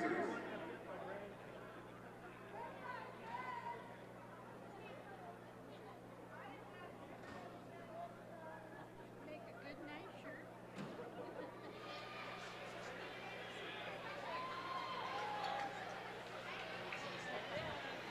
Welcome back to the Tyson Event Center's Fleet Farm Arena. Passing game is looking pretty solid for the Bandits as we start the second half. Sioux City leads 26-7 over Sioux Empire. 10:45 left in the third quarter. Sorensen tees this one up. He sends a high end-over-end kick that's returned to the 3-yard line by Ricky Gutierrez. Up to the 10, outside left numbers, 15-20, and is brought down at the 20-yard line. Drew Prohaska on the stop, along with Kamar Greenhouse. And it'll be 1st and 10 for the Crusaders at the 20-yard line. Scott Jensen fired his second touchdown pass of the ball game. And Sammy Epps hauled in his second touchdown catch of the ball game to get into the end zone to start the second half of the contest. 1st and 10 at the 20-yard line for Sioux Empire. The Bandits getting a nice test here to open up 2021 season in a non-league exhibition contest. Tinklenberg in the gun, 4 receivers, 2 on either side. Chest high snap, fires toward the left side, pass is caught across the 20, and Braden Mintz spins down Tyler Brody for a gain of 4. They ruled him down a forward progress of the 24. It's a 4-yard gain for Brody, and it's 2nd down and 6 for the Crusaders at their own 24. Sioux Empire will play another CIF opponent next Saturday. They'll head down to Ralston Arena to take on the Omaha Beef in their non-league exhibition contest. Tinklenberg, empty backfield, high snap, drops back, fires through the hands to the right side, looking for Braden Bartman. Incomplete on that pass, and it's 3rd and 6 for the Crusaders at their own 24. Either a little too much juice or not the right timing from Braden Bartman. That was a hard throw by Tinklenberg, but that's one of those you should haul in if you're Bartman on that far sideline. It's wide open as well. 3rd down and 6 for the Crusaders. Their own 24. How will they line up this one? 3 receivers to the left of Caleb Tinklenberg in the gun. 1 running back to the right side. Tinklenberg, chest high snap, drops back, rolls out to his right, looks to throw, fires over the middle, and the pass is too low. A good diving effort from Tyler Brody, but he couldn't haul it in as he slides to his knee inside the 15. And it's 4th down and 6 for the Crusaders with 8:40 left in the third quarter. A little too low on that pass. Tinklenberg's had a couple of those as he's rolling out. The passes end up being not hard enough, too low, however you want to call it. He had one of those toward the end zone that could have been the first score on offense for the Crusaders, but wasn't able to haul it in. So 4th down and 6 for the Crusaders at their own 24. 4 receivers, 2 on either side. High snap, firing to the right side. Claude Davis in the pursuit got his hands in the way of the pass. There is a flag on the play, however, as Claude Davis just batted that pass away of Caleb Tinklenberg. He got by his offensive lineman. Yeah, what a great deflection from Davis. But we got a hold on the offense on Sioux Empire. That should be declined. It is. And it's a turnover on downs. 1st and 10 for the Bandits. Great job. Again, the Bandit blitz has looked really good. Defensive line, I don't think many people expected that to be an issue, and that makes sense because the Bandit defensive line was solid last year. With 8:13 left in the third quarter, Sioux City leads Sioux Empire 26-7 here in this non-league exhibition. We've got a media timeout. We will take a break. We'll be back in 1 minute to the Tyson Event Center's Fleet Farm Arena. You are listening to Bandit Indoor Football here on Fox Sports Radio 620, KMNS, Sioux City.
Welcome back to the Tyson Event Center's Fleet Farm Arena.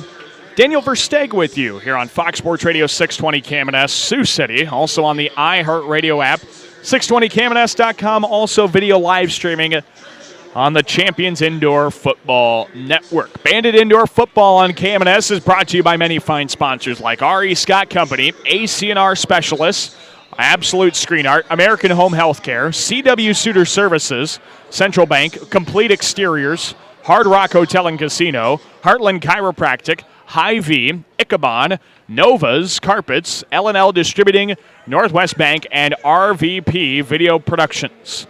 1st and 10 for the Bandits at the 10-yard line, coming off of the turnover on downs by Sioux Empire. It's 26-7 Bandits, 8:10 left in the third quarter. 3 receivers to the left of Daniel Smith in the gun. Hands it off to the left side. Drew Prohaska finds a hole across the 15 down to the 16-yard line.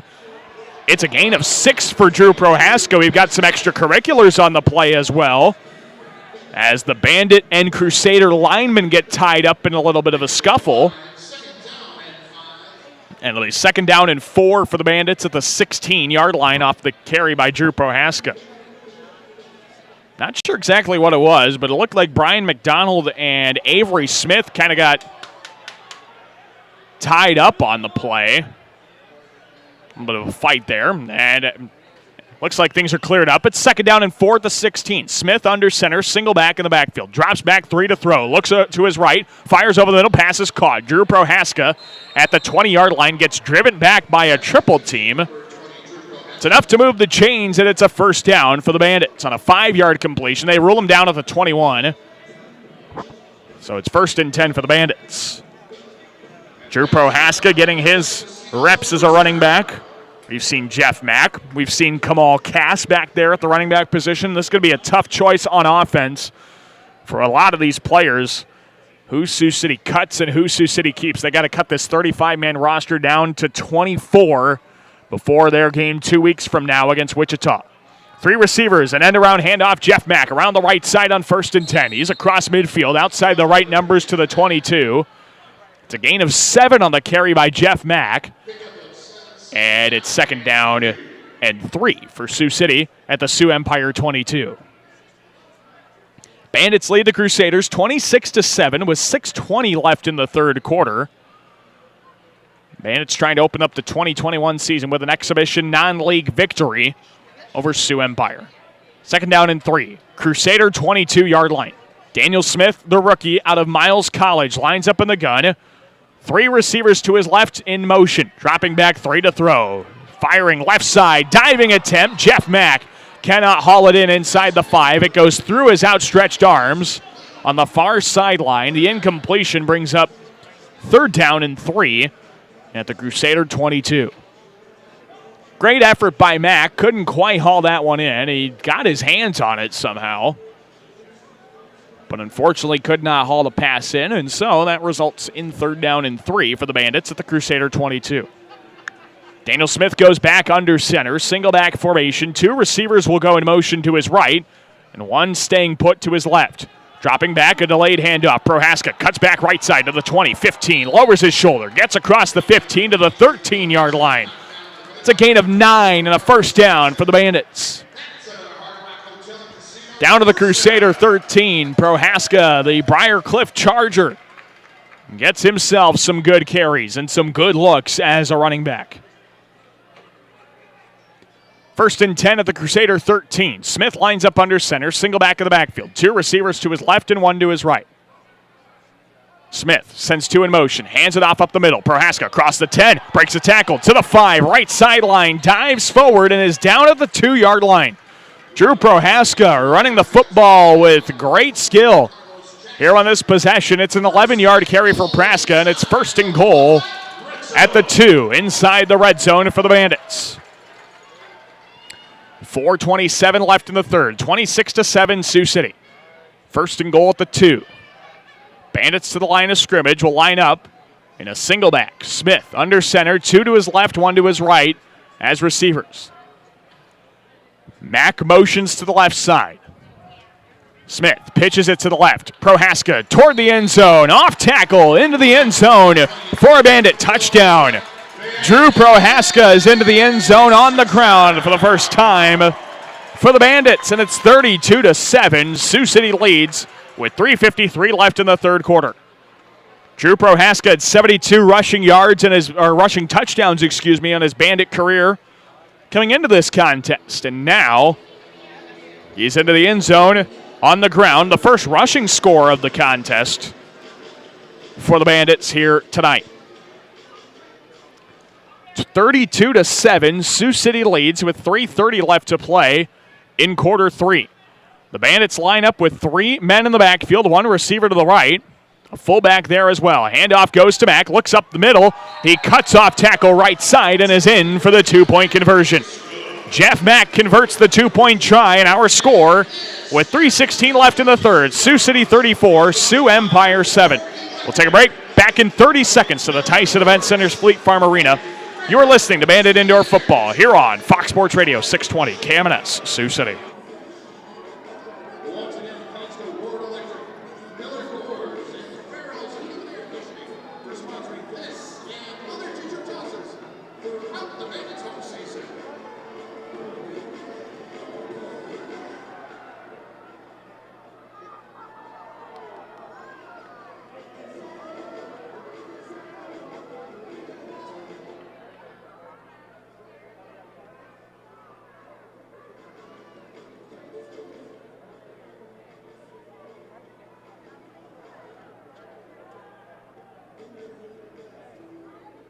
Welcome back to the Tyson Event Center's Fleet Farm Arena.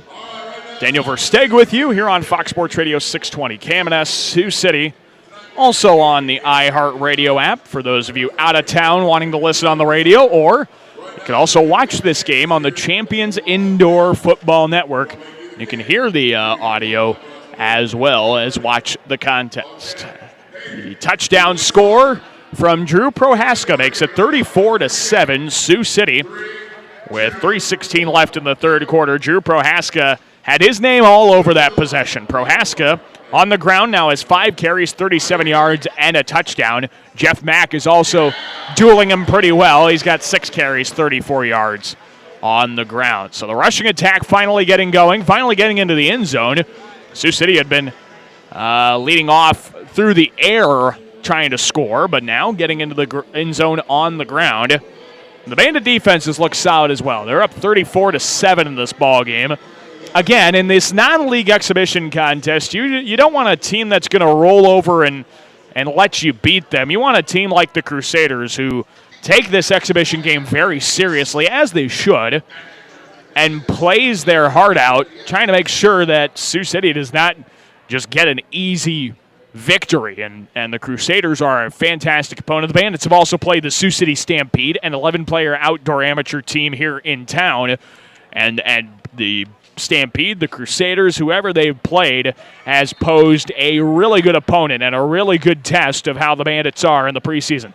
Well, Braden Mines boots that one out of the end zone, just shy of the goalpost.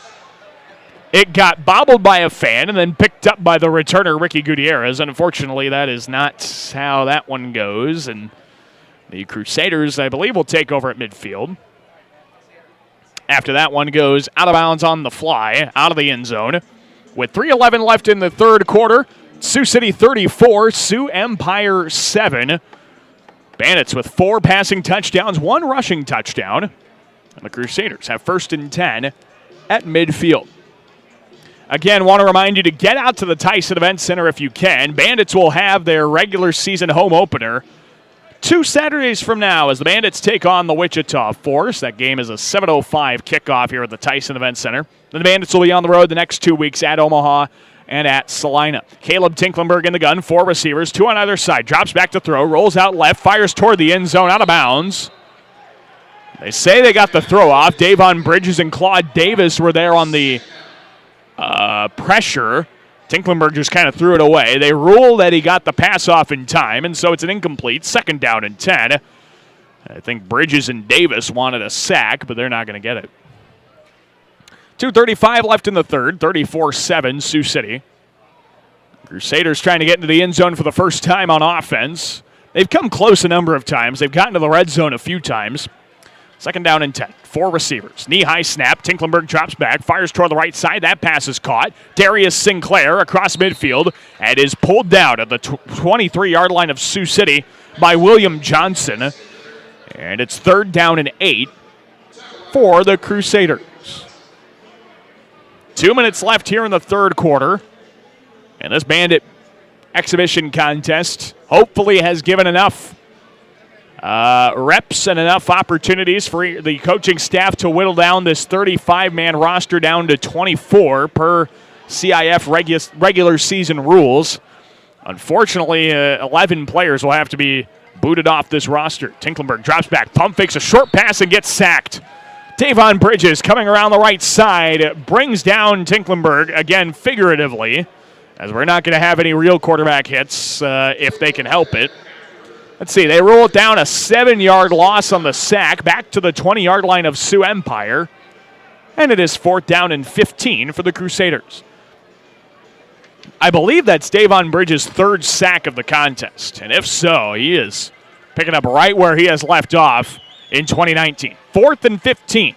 Chest high snap. Tinklenberg drops back, heaves it up, deep downfield toward the end zone. Pass is deflected into the air. It is incomplete. A great effort by Fardon Allen as he tipped the ball into the air off of the hands of Brett Delaney, but he used the board to haul in the interception. You'll be able to, we saw it on the replay there. He used the boards to haul in the interception. That's as good as an incompletion. And so, it's a turnover on downs. It'll be 1st and 10 for the Bandits at the Crusader 20-yard line. 34-7. Oh, wait a minute. No, Sioux City is going to challenge this one, I think. Or the referees are officiating crew is going to look at it themselves. I'm not sure. It looks like they're going to take a look at that interception, but I think that's a pretty cut and dry call the way it looked live and the way we saw it on a little quick replay on the board. I don't see anything you can do to overturn that one. That was a good effort, though, by Fardon Allen, the rookie out of Seton Hill University in Pennsylvania. Yeah, the officials came out of that a replay review really quickly. So, yeah, this one will stay with I think they'll stay with the original call on the field. Do want to remind you that you are listening to Bandit Indoor Football here on Fox Sports Radio 620 KMNS Sioux City. Our officials are, yeah, they ruled it incomplete, but the Bandits will get it at the 10-yard line anyway. The Bandits want to see a nice long drive here from Daniel Smith. We had a light go out on the right side of the Tyson Event Center, I think. Yeah, they just came back on. Here's a motion play, handoff up the middle. Kamal Cass across the 10 to the 25, down the left sideline, and Kamal Cass is into the end zone. It's a Bandit touchdown from 40 yards out for Kamal Cass. And Sioux City leads 40-7 with 40 seconds left in the third. Well, just before we could even get the playoff, Kamal Cass was gone. He saw a seam and took it the distance for 6 points. Kamal Cass with IFL experience out of eastern New Mexico, making lives difficult for the Bandit coaching staff once more as they try and pick a running back out there. 40-7 Sioux City. Clock winding down, under 5 seconds left in the third quarter. And clock, it's at the end of the third quarter. And, we'll have to do the point after try here after this quarter break. Although our officials might keep them on the field just to get the untimed down there. Yeah, we're just going to have an untimed down here at the end of the third quarter. And no, it is the end of the third quarter. Well, the point after try is an untimed down of its own anyway. 40-7, Sioux City leads through 3 quarters of football. We'll get a break and come back in 1 minute with the start of the fourth. You're listening to Bandit Football on Fox Sports Radio 620, KMNS, Sioux City.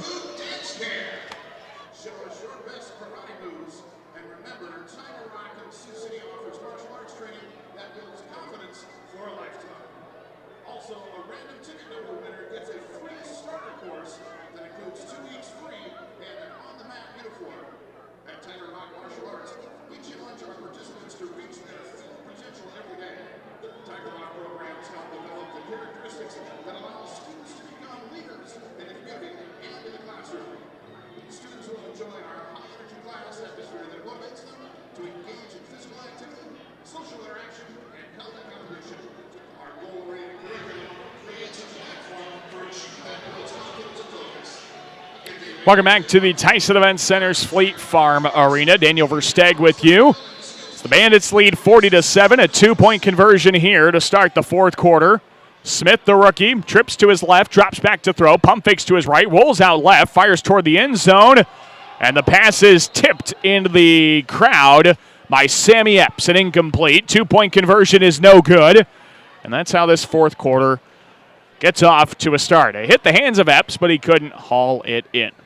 Our score, 40-7. Sioux City leads Sioux Empire. We'll keep it here as the Bandits will have a kickoff here in just a little moment. We'll remind you that Bandit Indoor Football is brought to you each and every week by Rushworks, Seaboard Triumph Foods, Security National Bank, Sioux Gateway Airport, Steffen Truck Equipment, Texas Roadhouse, Thompson Electric, Wall of Fame, West Rock Construction, and Winnevegas Casino and Resorts. Want to remind Bandit fans as well that the Bandit Coaches Show airs each and every Wednesday during the 5 o'clock hour of your sports show.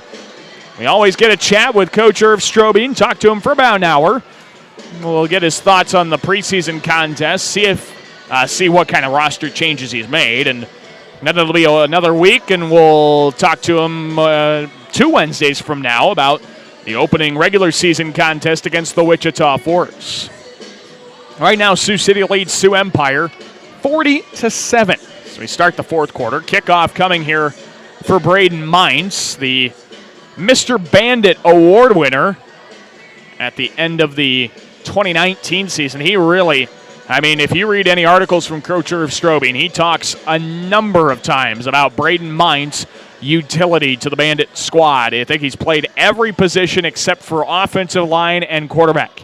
He's been a kicker. He's been a defensive back. He's been a linebacker. He's been a defensive lineman. He's been a running back. I think he even played wide receiver. I mean, he's the only thing left for him is to suit up under center, line up in the gun, and play the quarterback position.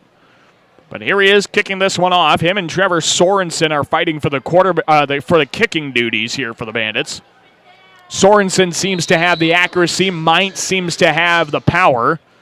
But, again, that's why I wear a headset and not the coaching polo, as Mintz boots that on a frozen rope out of the back of the end zone over the wall on the fly, and the Crusaders will have 1st and 10 at midfield at the 25. So the Crusaders have been given some great field position in this ball game, but unfortunately have not scored out of the offensive set.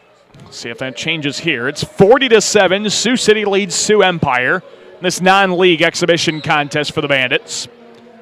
We start the 4th quarter of the ball game. Crusaders head toward the line of scrimmage and get ready to start this offensive possession. Caleb Tinklenberg lines up in the gun with 3 receivers off to his left-hand side, and Nick Lawrence in the backfield to his right. Tinklenberg sends 2 in motion, in the gun, takes a knee-high snap, drops back to throw. Over the middle, pass is caught. Over the middle for Kevin Davis Jr.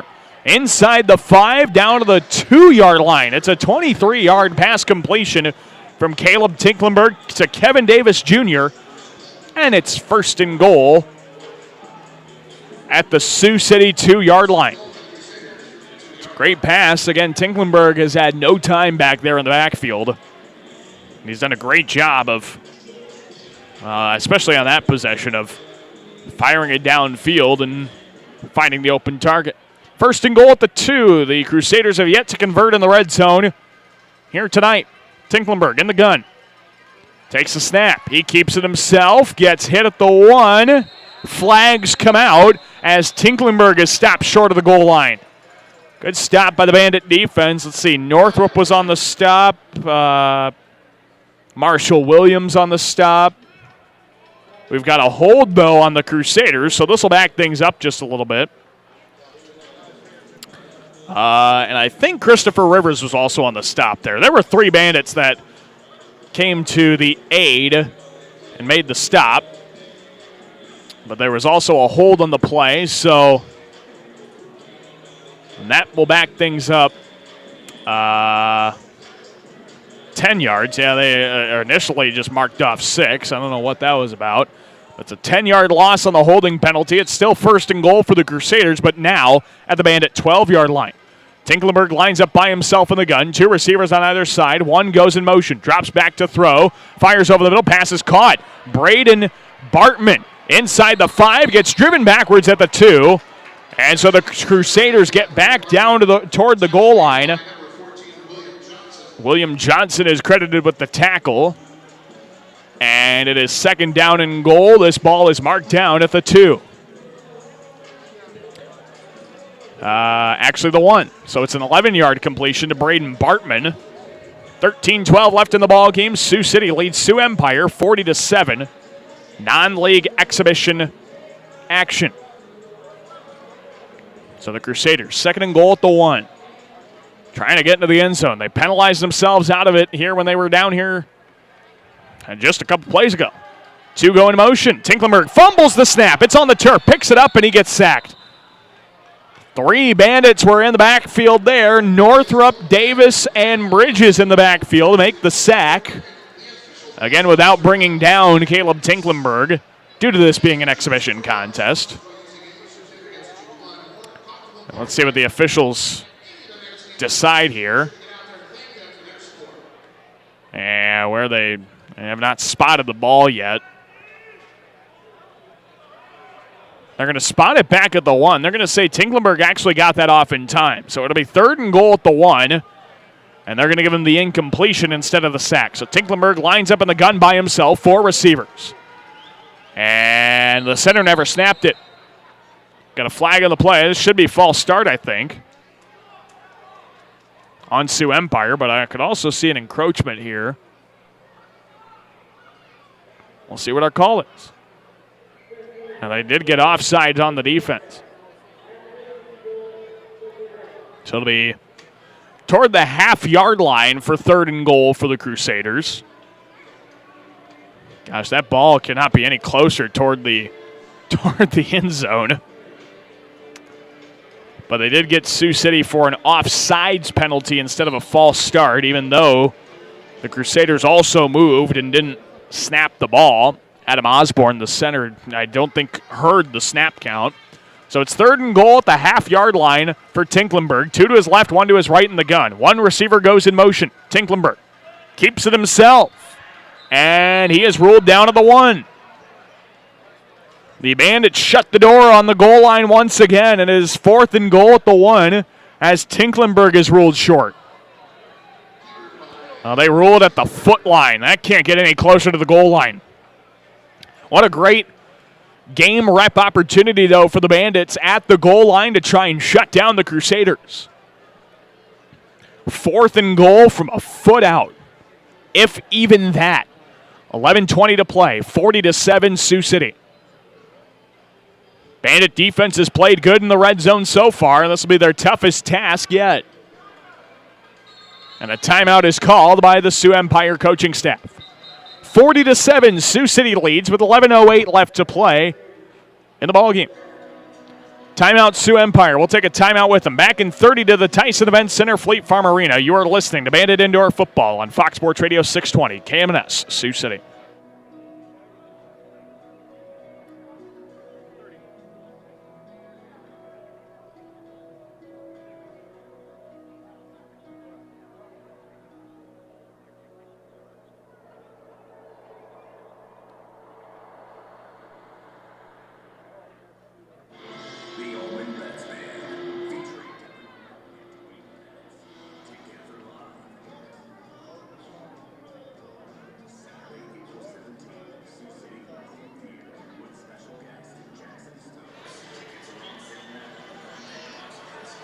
Welcome back to the Tyson Event Center's Fleet Farm Arena. Daniel Versteg with you.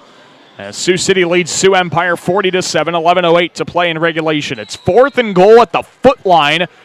Tinklenberg lines up under center, going for a quarterback sneak. The Bandits stand him up at the 1-yard line. What a stop by the Bandit defense. And the Crusaders come up empty-handed inside the 1. Great job by the Bandits. There were a whole host of Bandits to steal that touchdown away. And Sioux City keeps the offense scoreless once again. Let's see, Northrop was in there, Groenhagen, Bridges, all kinds of Bandits making the stop there. And Sioux City now has 1st and 10 at their own 5. That is a good sign for a Bandit defense here, and the defensive line has always been strong for Sioux City, but showing more strength here. Under 11 minutes to play in the 4th, 40-7 Sioux City. Daniel Smith comes out at the quarterback position. The rookie out of Miles College. Under center, single back of the backfield. They cross the motion, try and hand it off, and Smith is hit in the end zone. Is that a safety, or is he down at the 1 first? He's down at the 1, so they did not get to Smith in the end zone. It's a loss of 4. And it's 2nd down and 14 for Sioux City.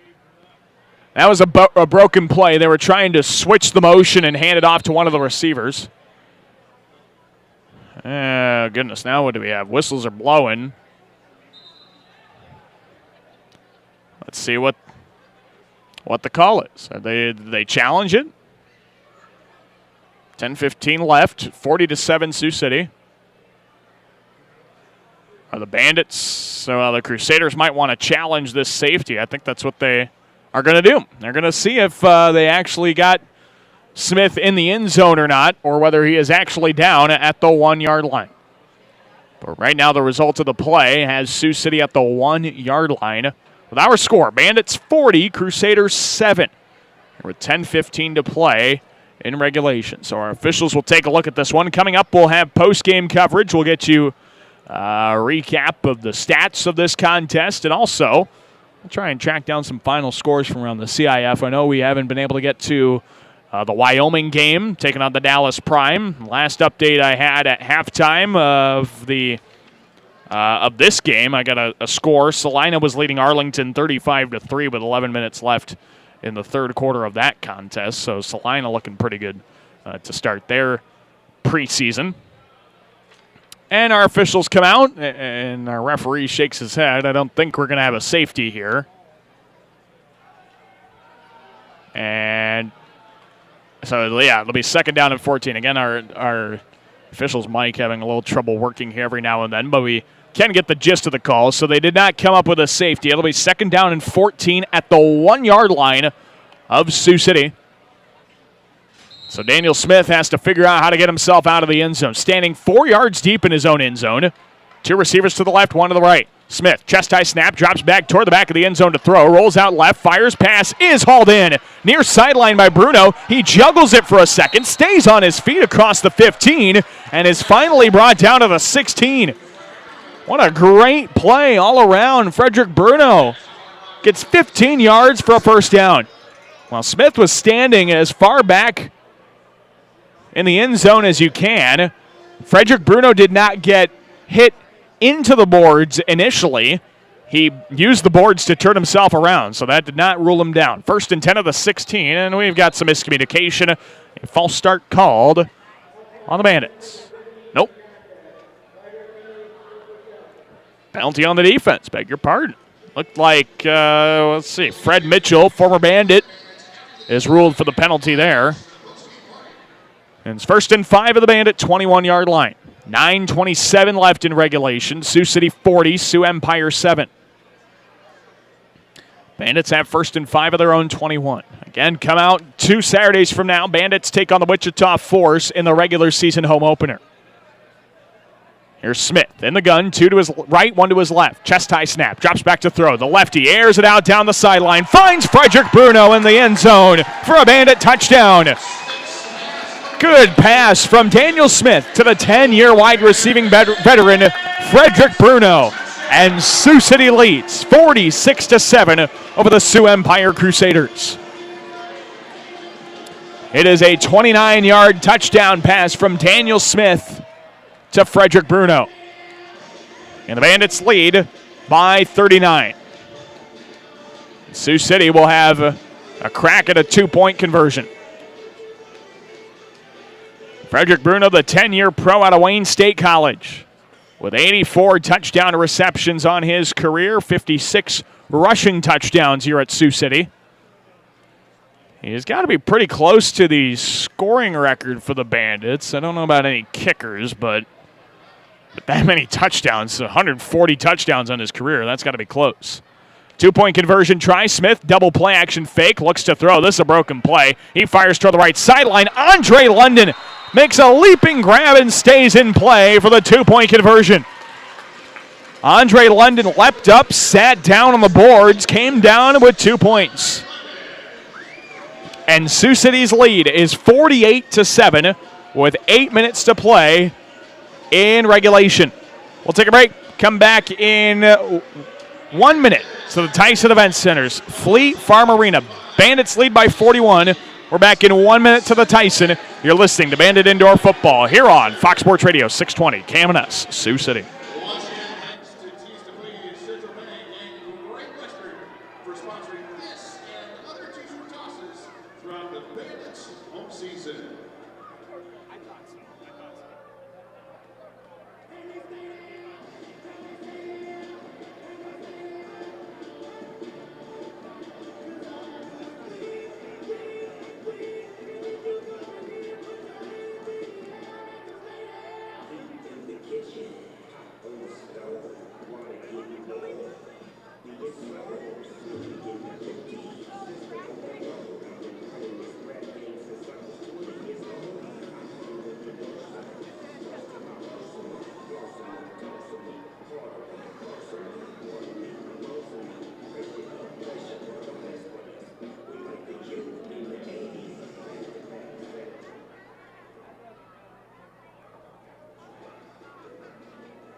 Welcome back to the Tyson Event Center's Fleet Farm Arena.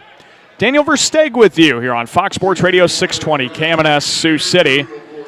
Also on the iHeartRadio app and 620KMNS.com. 8 minutes to play in regulation. 48 to 7. Sioux City leads the Sioux Empire Crusaders in this contest. And the Bandits, after a 29-yard touchdown pass from Daniel Smith to Frederick Bruno, lead things by 41 in this ballgame. Bandit passing attack has looked pretty good so far. See, that's the 5th touchdown pass from Bandit quarterback. Daniel Smith has looked pretty good. Maybe a solid competition between him and Scott Jensen. Daniel Smith, 7 of 12 passing, 108 passing yards and 3 touchdowns. Scott Jensen, 5 for 14, 67 yards and 2 passing touchdowns for the Bandit veteran.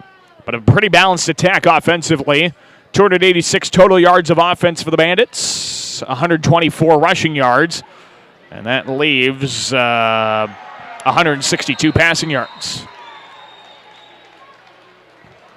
Kickoff there by Braden Mintz is good for the Uno. We have an Uno, the first Uno of the season. We love to see new rules and new scores. Braden Mintz converts the Uno, and it's 49 to 7. Sioux City leads Sioux Empire. 49-7 Sioux City. The Crusaders will get the football at the 5-yard line after the Uno converted by Braden Mintz.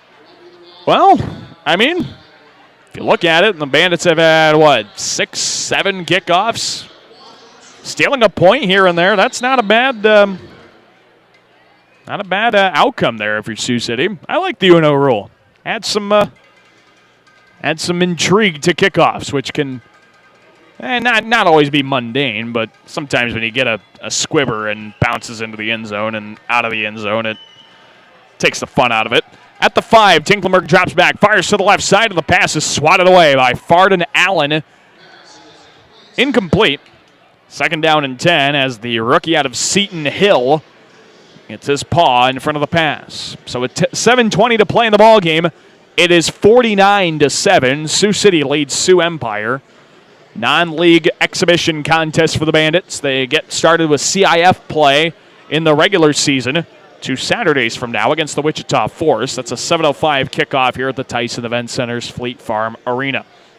Caleb Tinklenberg lines up in the gun. 2 receivers to his right and 1 to his left. At the 5, 2nd and 10. Handoff, Nick Lawrence, and he's stuffed in the backfield. Regan Northrup and Randall Blash Jr. make the stop for a loss of 1 at the 4, and it's 3rd down and 11. Nice defensive line execution once again for the Sioux City Bandits. A defensive line that terrorized CIF quarterbacks in 2019. 3rd down and 11 at the 4. Tinklenberg all alone in the backfield. Chest high snap, drops back, blitz come. A deep ball over the middle is a little overthrown of the intended target, Brett Delaney, and incomplete. It's 4th and 11. Well, Brett Delaney, if he hauled that in, would have easily gone for 6 from 46 yards out. I don't envy Caleb Tinklenberg's job. He's had to stand in there and meet the heat of the Bandits all contest. And considering that, he's done about as good a job as you could ask for. So 4th and 11 at the 4. Tinklenberg lines up with 4 receivers, 2 on either side. 1 on either side goes in motion. Bell high snap. Tinklenberg drops back 2 steps and gets sacked in the end zone. And that is a safety, but we got a flag down at the 10-yard line. Oh, let's see. Nobody actually stuck their hands up for a safety. We'll see what the flag's all about. The flag came into the 10-yard line. And we'll see if it takes the safety away. Got a defensive penalty. That is a, what was that, 15-yard penalty, I think he said? No, it's a 5-yard penalty. It'll stay 4th down, so it'll be 4th and 6. for Sioux Empire at the 9. So they dodge a safety there after the defensive penalty. So 4th and 6 of the 9. 4 receivers, 2 on either side. Tinklenberg drops back to throw. Over the middle. Pass is behind Kevin Davis Jr. and incomplete. It's a turnover on downs, and Sioux City takes over with 5:31 left to play in regulation. So the Crusaders have been shut down on 4th down 8 times in this ballgame. That's a testament to the defensive execution by Sioux City. Crusaders 0 for 8 on 4th down tries. Looks pretty solid for the Bandit defense if you're just looking at it from what can we expect out of them this season. That's a good look so far. With 5:25 to play, 48-7. Sioux City leads 49-7. Excuse me. Sioux City leads Sioux Empire, and Scott Jensen is back at the quarterback to try and lead another drive down the field. 2 receivers to Jensen's right, 1 to his left in the gun. Jensen, chest-high snap. 3-step drop out of the gun. Pump fakes a short ball. Fires deep down the left sideline. Bruno makes the catch inside the 10. Loses his footing inside the 5. And he's down at the 1-yard line. Frederick Bruno comes up just shy of the end zone on a 39-yard completion from Scott Jensen to Frederick Bruno. And it'll be 1st and goal for the Bandits. Oh, Bruno might have an argument there. He might have gotten back into the end zone. And they're going to throw the challenge flag. Yeah, they're throwing it here. The Bandits might have an argument here. This might be a touchdown. Frederick Bruno did get back up off his knees and then got tackled into the end zone. They ruled him down at the 2, actually. So they're going to take a look at this one. Why not? I mean, you want to see something good here. And Frederick Bruno couldn't quite keep his footing. But he did a good job of getting back to his feet right away, giving himself a chance. That gained them some more yards. So we're under replay review, 49-7. We'll see if this is the first one that gets overturned. I don't think we've had one overturned yet. The longer they stay down there, it seems like, the better the outcome for the team that throws a challenge flag. We've had some pretty quick challenges in this contest so far. So we'll see if that stays true for the Bandits here.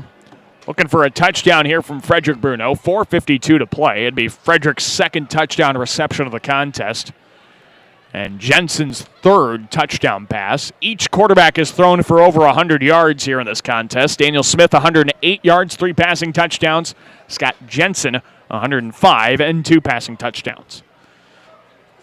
Well, our officiating crew is staying a lot longer in there than they have for most of the other challenges. This might end up being overturned. 4:52 to play. 48-7. Sioux City leads Sioux Empire. 49-7. I beg your pardon. The scoreboard has the score wrong. Again, it doesn't matter. It's an exhibition game, but it's throwing me off here. They gave 1 point on the 2-point conversion after the most recent touchdown. Ooh, they just showed a still frame on the big board. It's got Bruno's knee down at the 1. Yeah, that one's not getting overturned. They may give him an extra yard, but I don't think they're going to get into the end zone. At full speed of that replay, it looked like Frederick Bruno got back up to his knee before he got touched, or back up to his feet before he got touched. So they might rule him at the 1.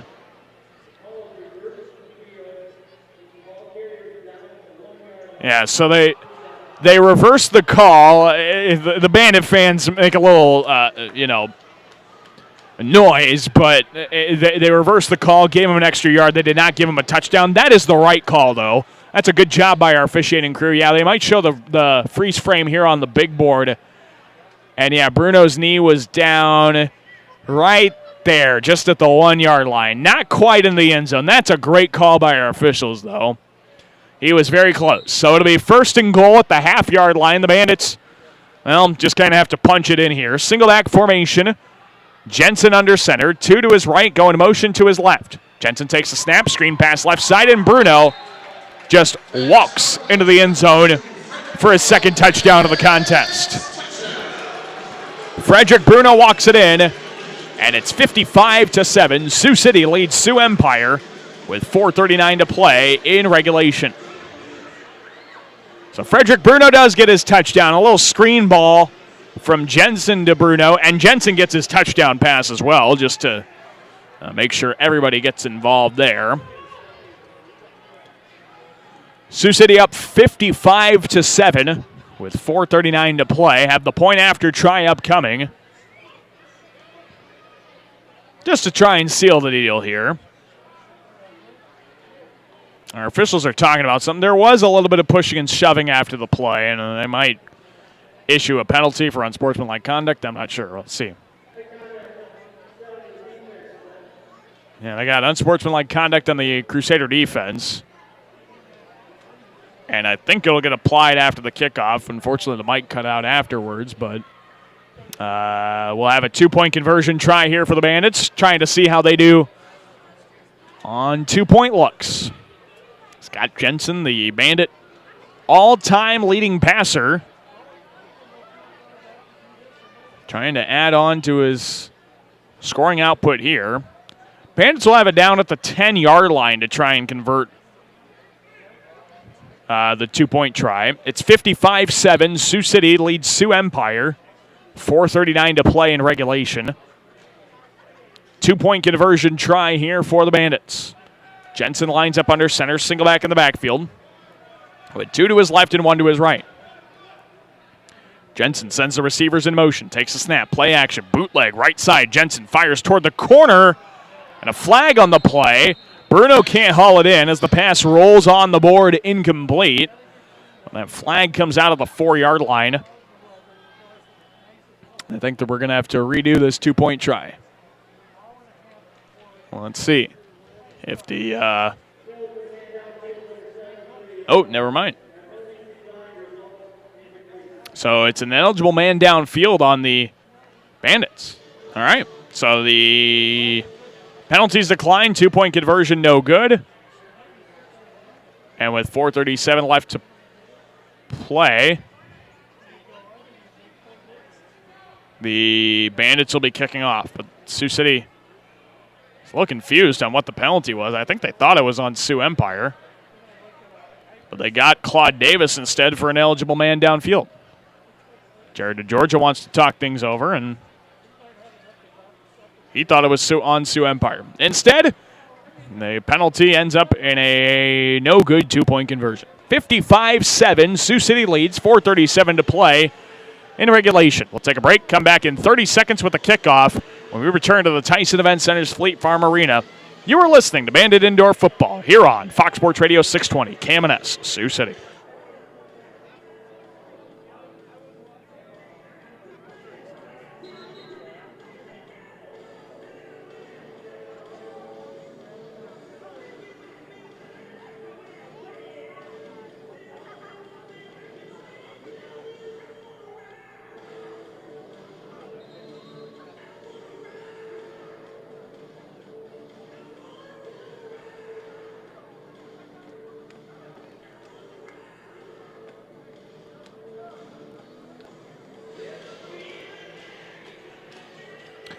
Welcome back to the Tyson Event Center's Fleet Farm Arena. Daniel Versteg with you here on Fox Sports Radio 620, KMNS, Sioux City, on the iHeartRadio app, also video streaming on the Champions Indoor Football Network. It's 55-7. Sioux City leads Sioux Empire, 4:37 left to play in regulation. Braden Mintz to kick this one away. He converted an Uno kick on the last kick. That's got some promise. Oh, just short. It bangs off the back wall. This is returned by Ricky Gutierrez. Up the left sideline, 5 to the 9. And Gutierrez brought down just inside the 10-yard line. Just shy of the Uno for Braden Mintz. Couldn't quite get it. So it's, let's see, 1st and 10 for Sioux Empire. There was a half the distance to the penalty, half distance to the goal line penalty on the Crusaders,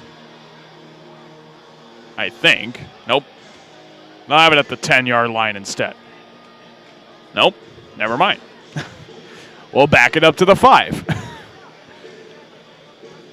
Alrighty then. So it is 1st down and 10 for the Crusaders at their own 5-yard line. Tinklenberg in the gun. 2 receivers on either side. Drops back to throw into the end zone. Pump fake. Steps up. Keeps it himself across the 5. Dives forward to the 9 and is ruled down after a defensive play by Kamar Greenhouse. Makes the stop for a gain of 3 for Tinklenberg, and it's 2nd down and 7 at the 8. 55-7 Sioux City. 4 minutes to play in regulation. And the Crusaders, again, this game's more for Sioux City than it is for Sioux Empire, but the Crusaders still have a season of their own to play and want to get some confidence here. Trips receivers to the right. Tinklenberg drops back to throw on 2nd and 7. Throws to the left side, and a great adjustment by Nick Lawrence. Turns to his back. The throw was to his back shoulder across the 20 to the 22. And it's 1st and 10 for the Crusaders. What a great adjustment here by Lawrence. That throw was behind him all the way, and Lawrence stuck his right hand behind him to retrieve the pass. It is a gain of 14, and it's 1st and 10 for the Crusaders at their own 22-yard line. So Sioux Empire lines up with Tinklenberg in the gun, 2 receivers on either side. Tinklenberg drops back to throw, and he meets a whole host of Bandits. Devin Groenhagen and Braden Mintz combined for a sack there. A big loss on the play for Tinklenberg, and it is 2nd down and long. They will have 2nd down and 19. Back to the Crusader 13. 2:35 to play in regulation. 55-7 Sioux City out in front of the Sioux Empire Crusaders. That's 2nd down and 19 for Sioux Empire. 4 receivers, 2 on either side of Caleb Tinklenberg. Drops back to throw. Pressure coming. Heaves one deep down the right sideline. A great adjustment, and the catch is made by Cody Burkhoff. And he falls backwards into the end zone for 6. Cody Burkhoff came back for that shallow pass. Hauls it in from 37 yards out, and the Crusaders have their first offensive score. It is 55-13 Sioux City.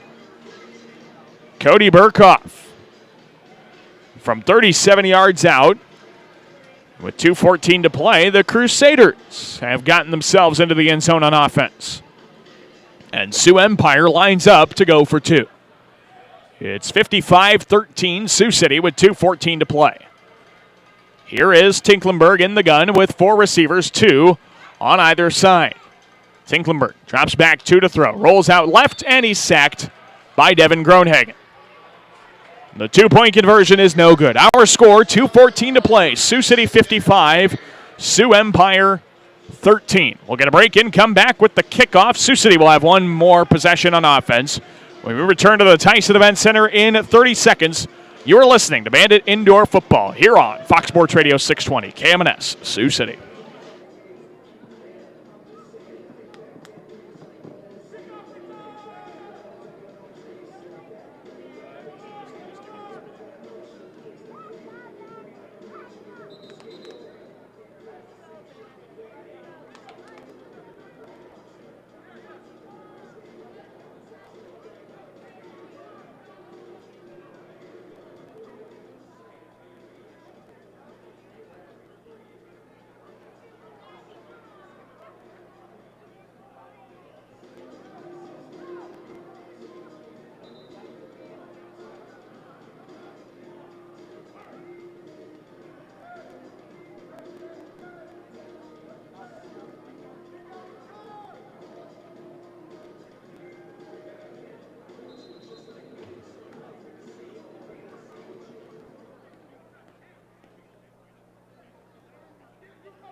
Welcome back to the Tyson Event Center's Fleet Farm Arena.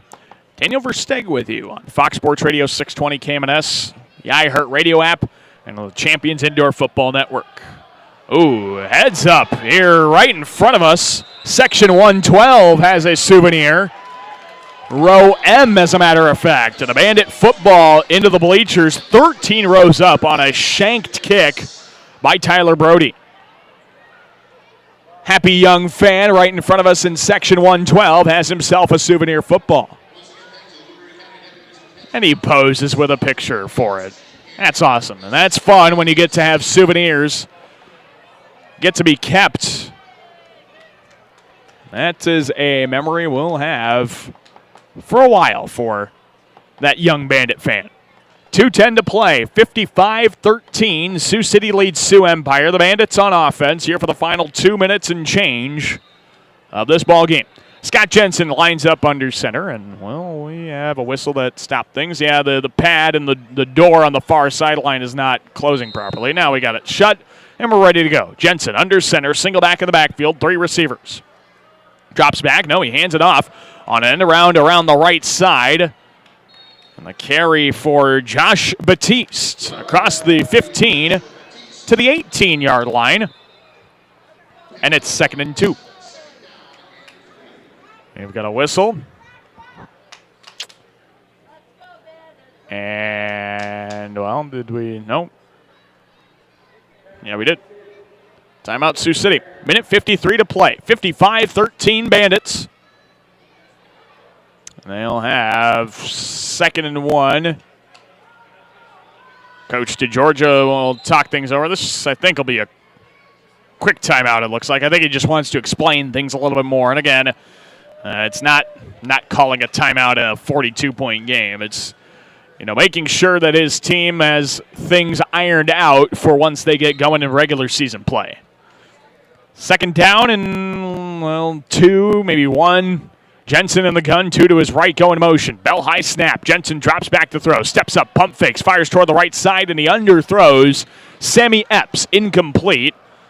And it's 3rd down and 2 for Sioux City at the 18. And another timeout is called by the Bandits. 3rd down and 2, minute 36 to play.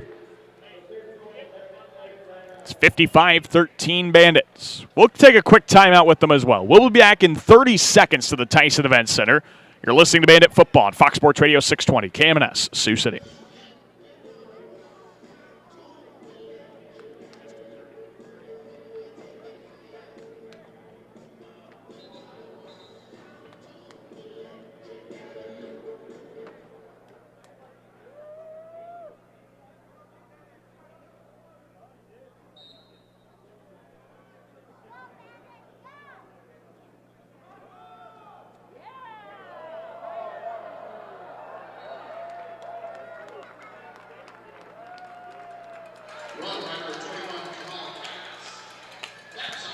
Welcome back to the Tyson. Daniel Versteg with you. Kamal Cass has a great run on the 3rd down. Picks up a 1st down for Sioux City. He juked he broke 2 pairs of ankles. Wow, that is hard to watch. Again on the Jumbotron, but I will gladly keep watching that replay. Kamal Cass, no joke, just broke 2 sets of ankles on that carry for a good gain up to the Sioux Empire 17. It's 1st and 10 for the Bandits. With 1:19 left to play in regulation, Sioux City also used their final timeout of the contest. Jensen lines up in the gun, 3 to his left. Takes a bell high snap, drops back to throw. Fires toward the left, pass is caught by Josh Batiste. And he's wrestled back at the 17. They should have ruled this down at the 15. Yep, forward progress. 2-yard completion to Batiste, and it's 2nd down and 8 as we approach and hit the 1-minute warning. 55-13, Sioux City leads Sioux Empire. And we have the 1-minute warning. So we'll take a timeout with the 1-minute warning. Bandits up by 42. We'll be back in 30 to the Tyson Event Center's Fleet Farm Arena.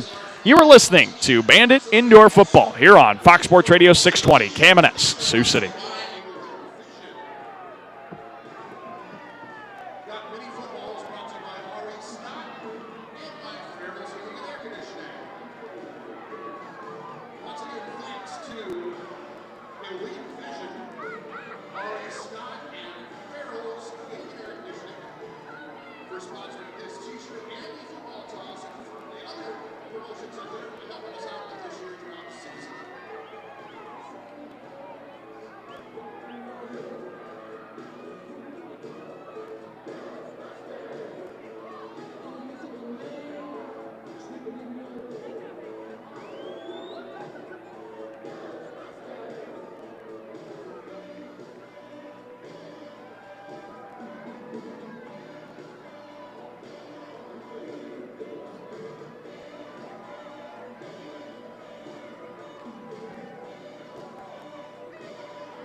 Welcome back to the Tyson Event Center's Fleet Farm Arena. Daniel Versteg with you. The Bandits lead the Sioux Empire Crusaders 55-13 in this non-league exhibition contest as we come out of the 1-minute warning. Sioux City has second down and 8 at the Crusader 15-yard line.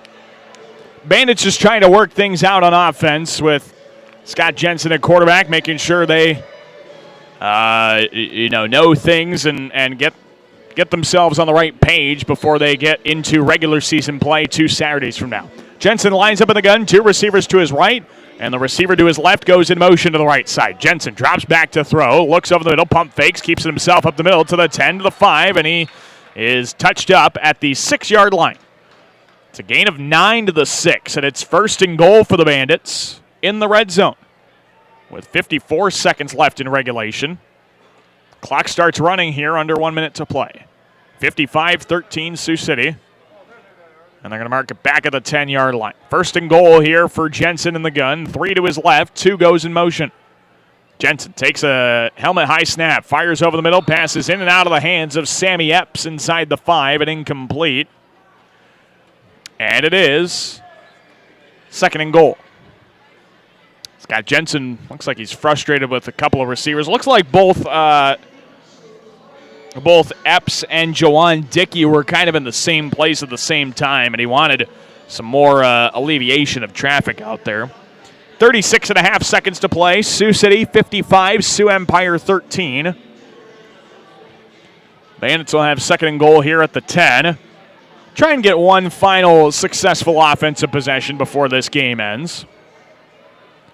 Scott Jensen lines up under center. Single back in the backfield. 2 to his right, 1 to his left in motion. Takes the snap just before the play clock expires. Fires to the right side. Batiste makes the catch at the 6. And he's wrestled down to the 5. It's a 5-yard completion to Batiste. And it's third and goal. 23 seconds to play in regulation. Bandits want to hurry up here and try and get a final possession. And final score here, 15 seconds to play. Sioux City getting close to the end of the 4th. They have no timeouts left. Jensen 3 to his left, none to his right. Sends 2 in motion. Helmet-high snap. Drops back to throw. Oh, and he goes down. He stepped wrong, and Jensen's on the turf in pain. Oh, no. 2 seconds to play. And he tried to get back up, walk it off, and he came back down. Scott Jensen holds his right knee. Oh, and that is a horrible sight here in an exhibition. Jensen goes down. The 7-year vet for the Bandits. And at the end of the 4th quarter, we now have a question. Jensen is down after stepping wrong on his right leg, and they round out the time here in the ball game. So your final score, 55-13. Sioux City defeats Sioux Empire in a game that realistically doesn't mean anything, but now the eyes point to Scott Jensen, see if he's going to be all right, and if he's going to be ready to go in 2 weeks against the Wichita Force. Oh, he just stepped wrong on that drop back and tried to get back up again and then went back down. The Crusaders and the Bandits are on a knee on the turf. He's back up. And he's able to put a little bit of pressure on that right leg, which is good to see, but yeah, he can't put a whole lot on it. Yeah, Jensen's refusing some help here, but he's got to be helped off of the floor there with his right ankle. I think he's pointing. Oh, that's tough to see. He limps off the field, somewhat under his own power. Henry Livingston and the training staff are kind of helping him. Jensen does not want any help off the field. He wants to try and walk it off. He's getting a little bit better with his limp as he does so, but oh gosh, those leg injuries, especially the way he went down, you never want to take any chances. It shows the toughness of Jensen as he's refusing help, but his limp is getting a little bit better, which is good to see. But our final score here on this non-league exhibition, 55-13. Sioux City defeats the Sioux Empire Crusaders and starts off the season on the right foot. And we'll, I guess we have a storyline to talk about with Coach Strobing on our Bandit Coaches Show Wednesday evening at the 5 o'clock hour. 55-13 your final. We'll take a break. We'll be back in 3 minutes to wrap this one up at the Tyson Event Center's Fleet Farm Arena. You are listening to Bandit Indoor Football here on Fox Sports Radio 620 KMNS.